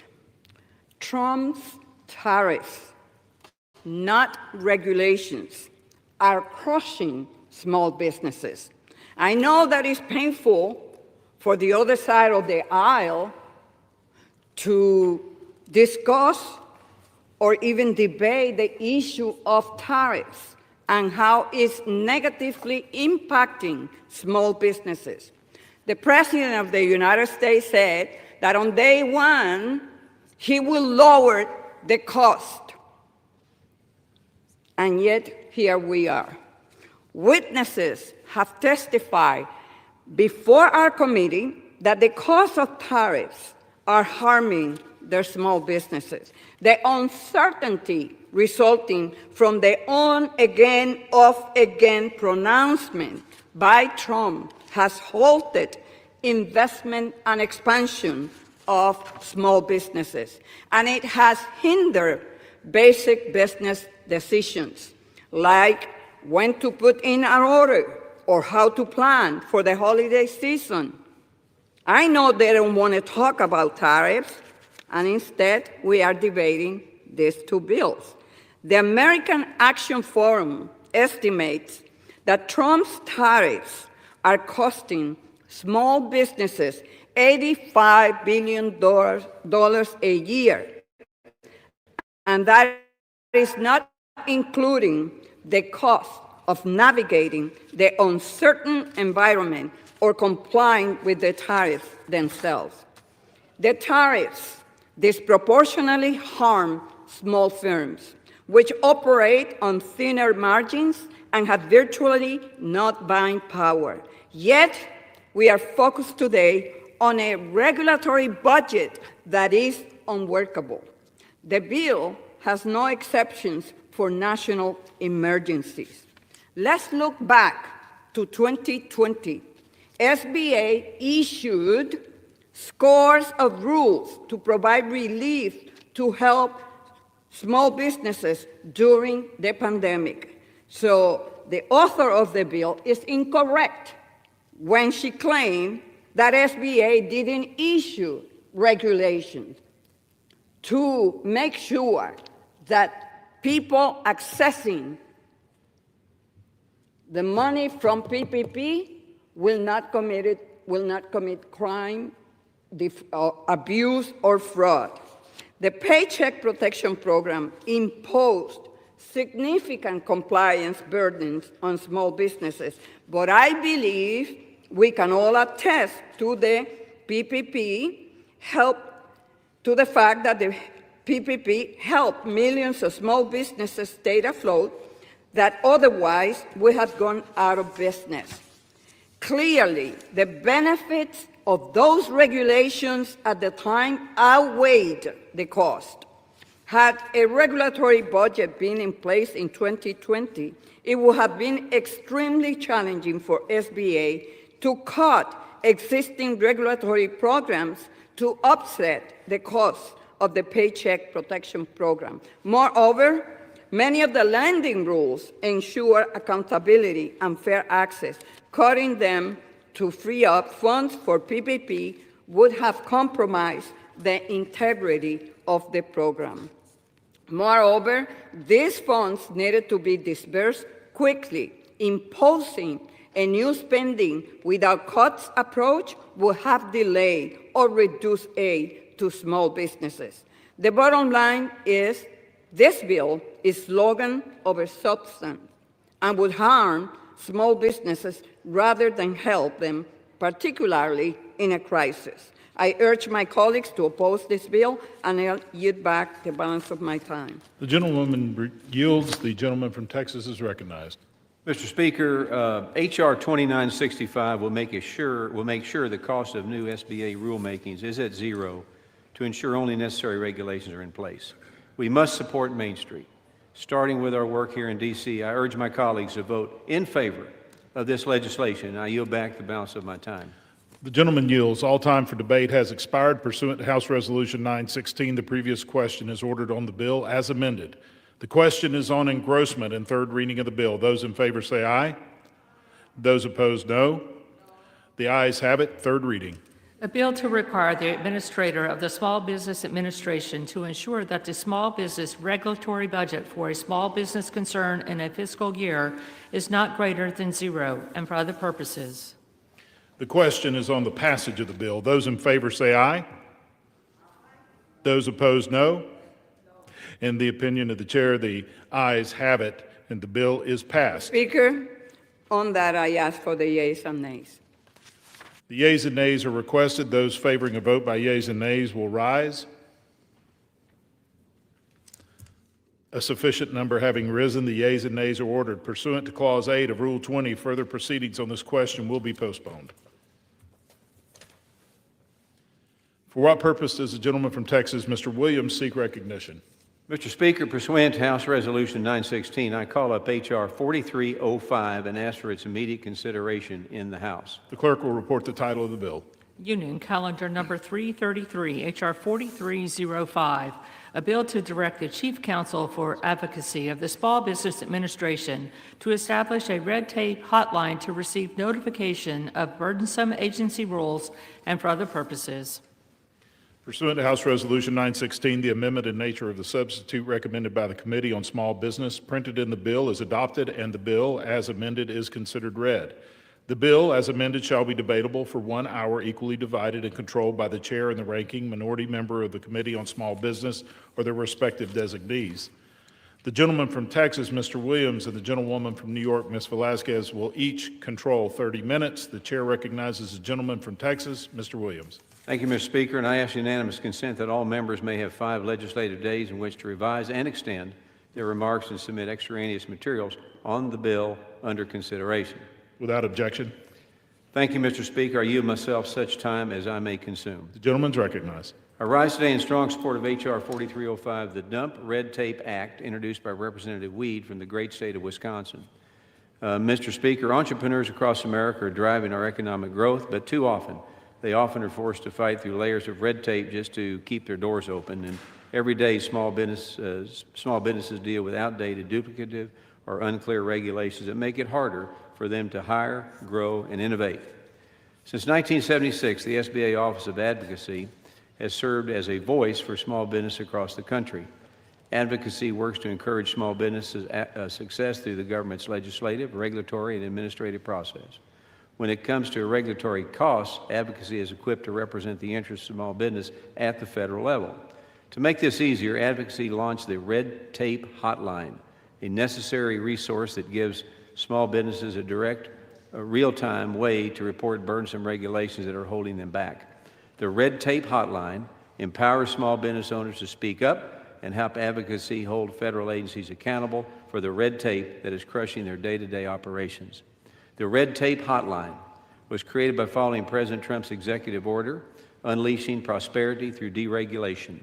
The Dump Red Act codifies the executive order and ensures that small businesses always have a reliable channel to be heard. This bill strengthens advocacy ability to deliver small business concerns directly to Congress, ensuring we have the real-world data which we need to push for smarter, more effective regulatory policy. While the public can submit comments to proposed rules, this red tape hotline provides small businesses the opportunity to provide feedback on the true burden of compliance with active regulations. This bill also requires advocacy to submit an annual report to Congress summarizing the notifications received through the hotline. By strengthening and formalizing this process, Congress will receive a clear picture of how federal regulations affect different types of businesses nationwide. This will help ensure that Congress is acting on accurate, real-world information. Some of my colleagues on the other side of the aisle may argue that the hotline improperly focuses on burdensome regulations rather than collecting positive feedback, but it is simple. The purpose of this tool is to identify obstacles that need attention and regulations that function well do not require intervention. Small businesses are not asking us to preserve the status quo. They are asking to eliminate the barriers that prevent them from thriving.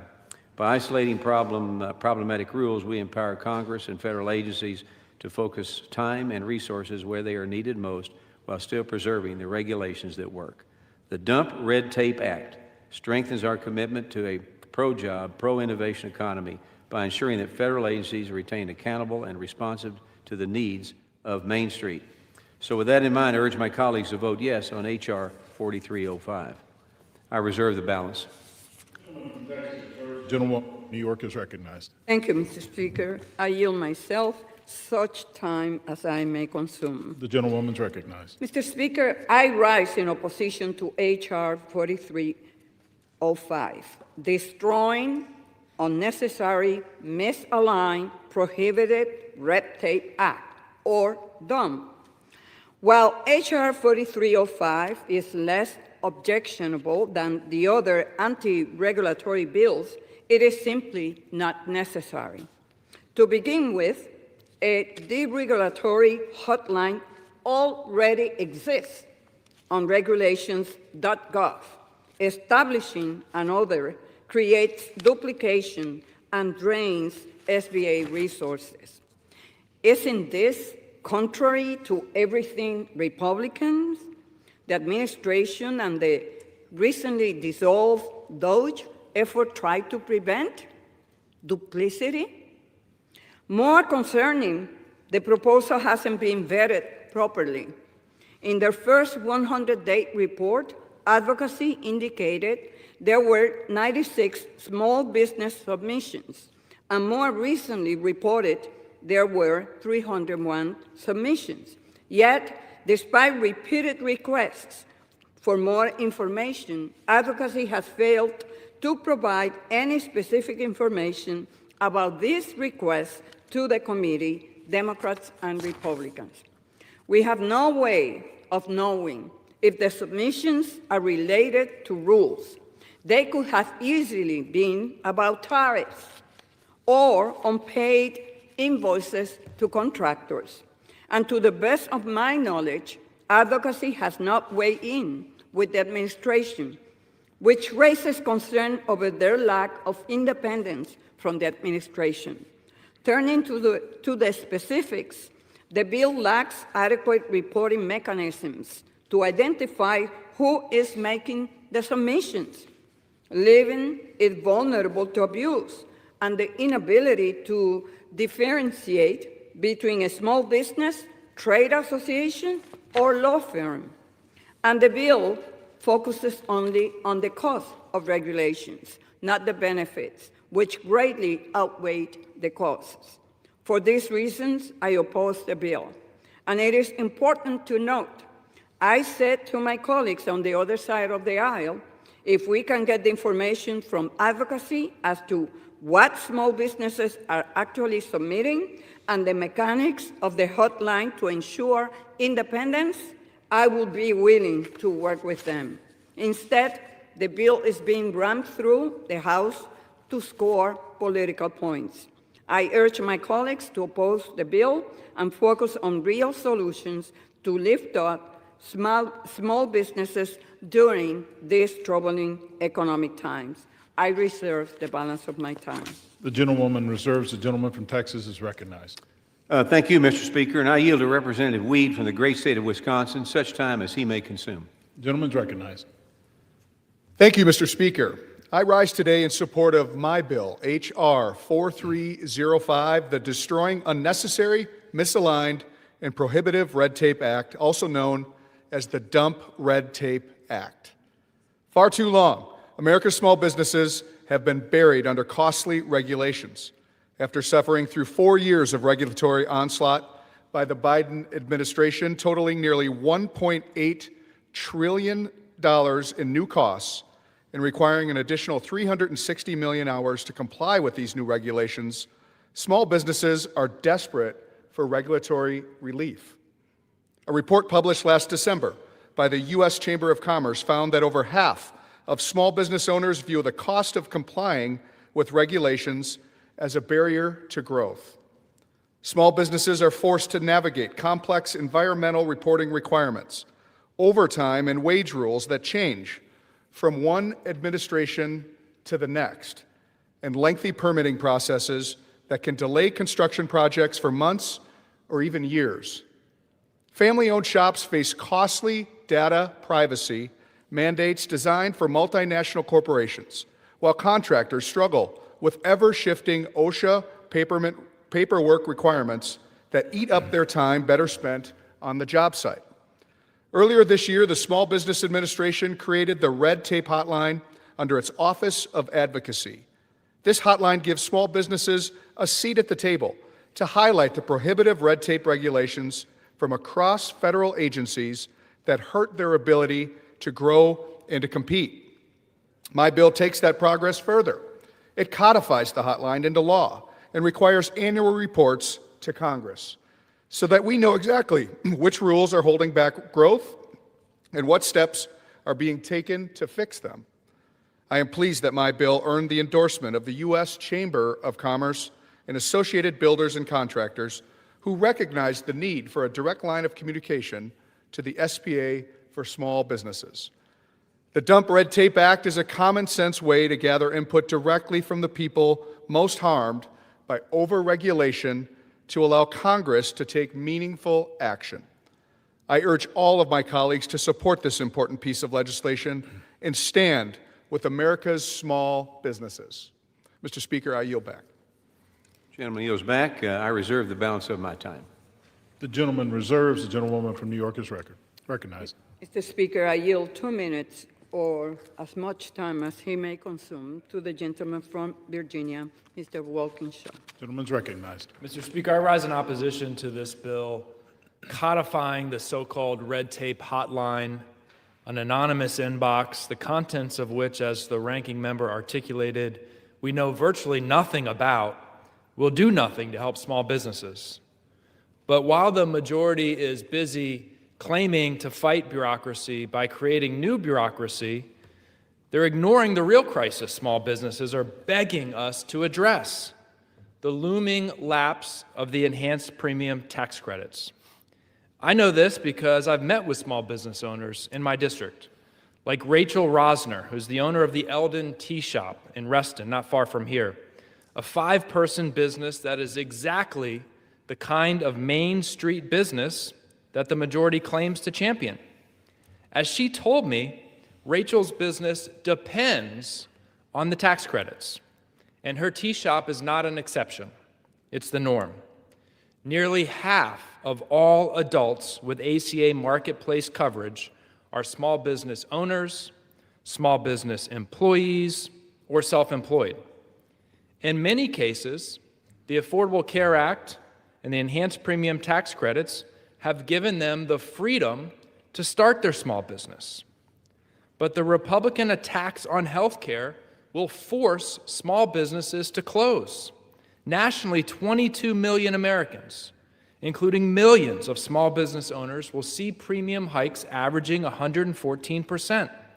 Some of their premiums will double, triple, or even quadruple. These are middle-class workers. These are employees of small businesses. These are small business owners, the people keeping our local economies alive.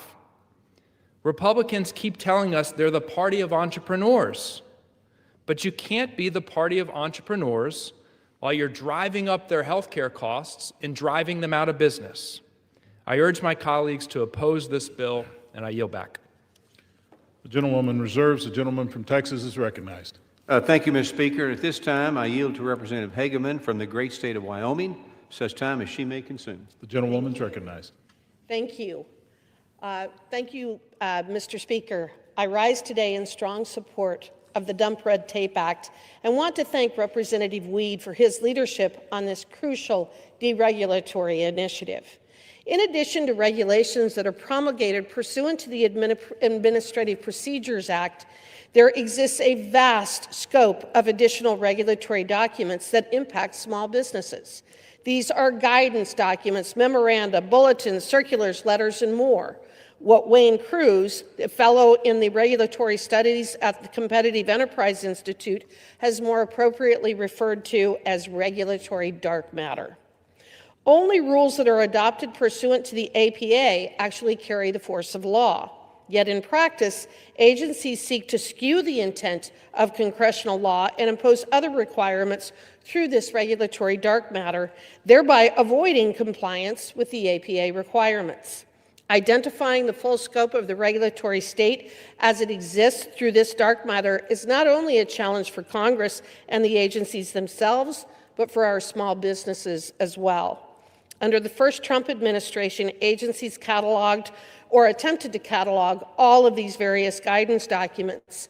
But as soon as he took office, President Biden stripped away this essential transparency measure in the early days.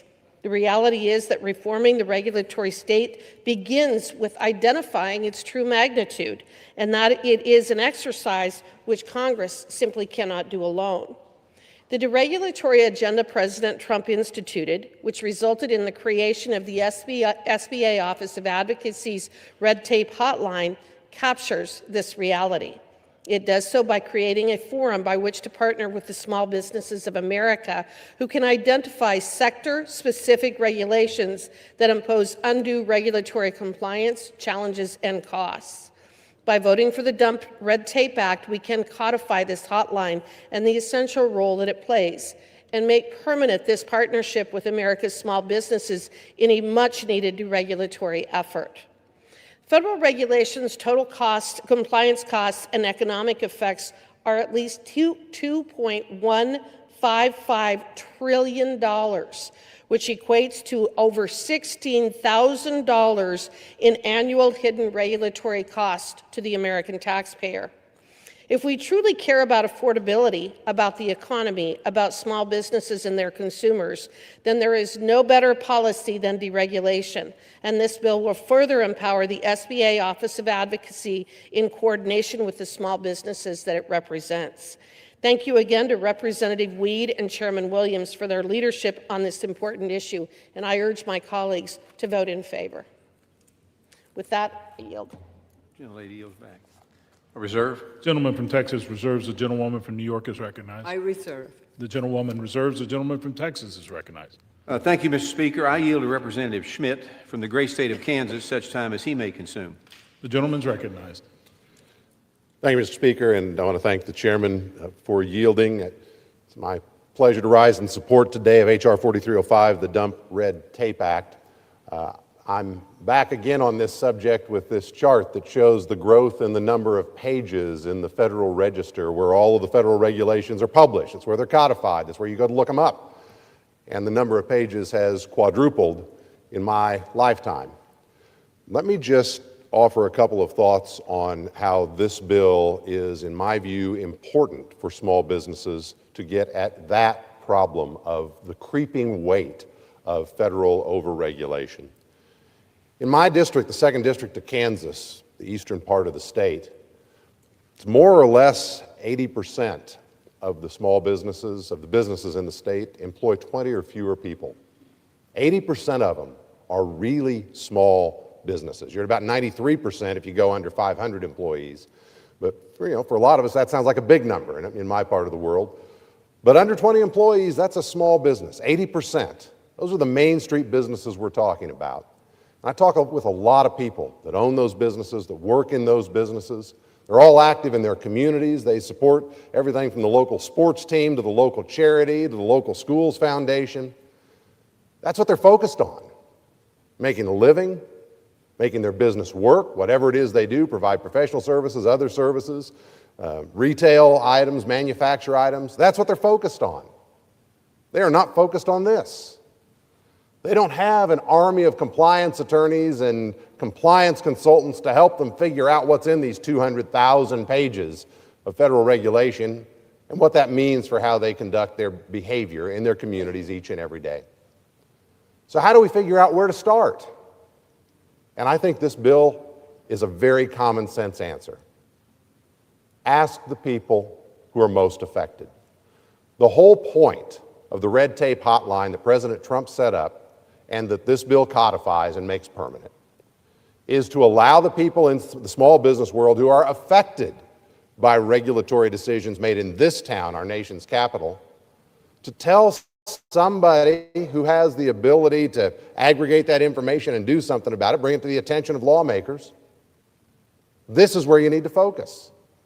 This one of all of these is what's making a difference in preventing me from adding more employees, having a little more liquidity that I can, maybe redo the storefront on Main Street. Maybe I can give a little more to the local charitable cause. Or maybe my family will just be a little bit more comfortable going into the holidays. Ask the people affected. Listen to their voices. That's what this bill does. And it makes sure we put in place a simple structure that is permanent so that the vagaries of this town don't, change things on Main Street. Mr. Speaker, I strongly support this measure. It is just common sense. And I yield back. Gentleman yields. Reserve. The gentleman from Texas reserves. The gentlewoman from New York is recognized. I am prepared to close if the gentleman doesn't have any other speakers. We're prepared to close also. Recognized. Thank you, Mr. Speaker. Small businesses are being crushed by the Trump tariffs, and advocacy, to the best of my knowledge, has not conveyed their concerns to the White House. Advocacy is supposed to be an independent office within the SBA, and it is responsible for advancing the views and concerns of small businesses before Congress, the White House, federal agencies, the federal courts, and state and local policymakers. But it has done nothing on tariffs. That is particularly troubling to me and should be equally troubling to my friends on the other side of the aisle. Instead of helping small businesses that are being crushed by the Trump tariffs, the majority is focused on creating another deregulatory hotline, even though one already exists on regulations.gov. This bill to codify a hotline at advocacy is duplicative, unnecessary, and waste of taxpayers' dollars. The system is clearly broken. For years, the chairman and ranking member of the Small Business Committee has had a strong tradition of working together to find common ground. That cooperation was essential in helping entrepreneurs launch and grow their small businesses. It is exactly what we are losing now. We are wasting valuable time today on bills that are unnecessary, divisive, and a waste of taxpayers' dollars. Unfortunately, my Republican colleagues are focused on regulatory bills that will not help small businesses one iota, while allowing the authorization for critical vital counseling and training programs to lapse. It doesn't make sense. Small businesses deserve better than slogans over substance. I urge my colleagues to oppose this bill, and I yield back the balance of my time. The gentlewoman yields. The gentleman from Texas is recognized. Despite what my colleagues say, there is no hotline that exists exclusively for small business. H.R. 4305 will fix that problem. It will provide an avenue for small business to engage with advocacy, a voice that is focused on advocating for Main Street. This bill passed out of the committee on a bipartisan basis, and as chairman, I am committed to getting our members the information they need to support Main Street. Ultimately, this information will come as an annual report to Congress upon enactment. But for now, we will continue to work with advocacy to understand concerns from small business across the country. I yield back the balance of my time. The gentleman from Texas yields. All time for debate has expired. Pursuant to House Resolution 916, the previous question is ordered on the bill as amended. The question is on the engrossment and third reading of the bill. Those in favor say aye. Those opposed, no. The ayes have it. Third reading. A bill to direct the Chief Counsel for Advocacy of the Small Business Administration to establish a red tape hotline to receive notifications of burdensome agency rules and for other purposes. The question is on the passage of the bill. Those in favor say aye. Those opposed, no. The ayes have it. The bill is passed. Mr. Speaker, on that, I ask for the yeas and nays. The yeas and nays are requested. Those favoring a vote by the yeas and nays will rise. A sufficient number having risen, the yeas and nays are ordered. Pursuant to Clause 8 of Rule 20, further proceedings on this question will be postponed.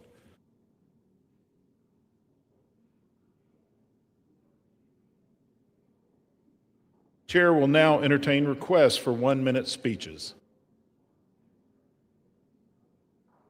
For what purpose does the gentlewoman from California seek recognition? Mr. Speaker, I ask unanimous consent to address the House for 1 minute and to revise and extend my remarks. The gentlelady is recognized. Thank you. Mr. Speaker, I rise today with deep concern at the President's outrageous and shameful pardon of Juan Orlando Hernandez, a man in American jury convicted of trafficking tons of cocaine into the United States and of corrupting his own government in the process. I saw this firsthand when I brought a bipartisan delegation to Honduras when he was president. We refused to meet with him because he was a thug. This is not a minor case. This is not a close call. This was a decisive conviction for crimes that have devastated American families and fueled violence and instability abroad. And yet, President Trump chose to use one of the most powerful powers of the presidency to wipe it all out. This is so hypocritical as he's bombing small boats that he describes as full of drugs coming to the United States, and perhaps they are, and that's a different thing. But if he's doing that, why would he pardon a thug? Hernandez was once boasted at a meeting of narco traffickers that together they would shove the drugs right up the noses of the gringos. What message does pardoning this criminal send to parents who have lost children to narcotics, to law enforcement officers risking everything to stop the flow of deadly drugs? This disgraceful pardon should be met with bipartisan condemnation as an affront to our values, our safety, our rule of law, our democracy. Or those who do not join in that condemnation are either pro-crime or do not care. It's another reminder the American people must be vigilant. I yield back. Does the gentlelady have a motion? No, you were going to ask. Oh, yes. Mr. Speaker, I move that the House do now adjourn. The question is on the motion to adjourn. Those in favor say aye. Those opposed, no. The ayes have it. The motion is adopted. Accordingly, the House stands adjourned until 10 a.m. tomorrow morning for morning hour debate.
Enjoy more of our videos on the Community Advocate Network channel, and don't forget to like, share, and subscribe. If you would like to advertise your service, special announcement, or event, you may contact us at the Community Advocate Network at gmail.com. For community resources or services, visit our website at www.canmichigan.com.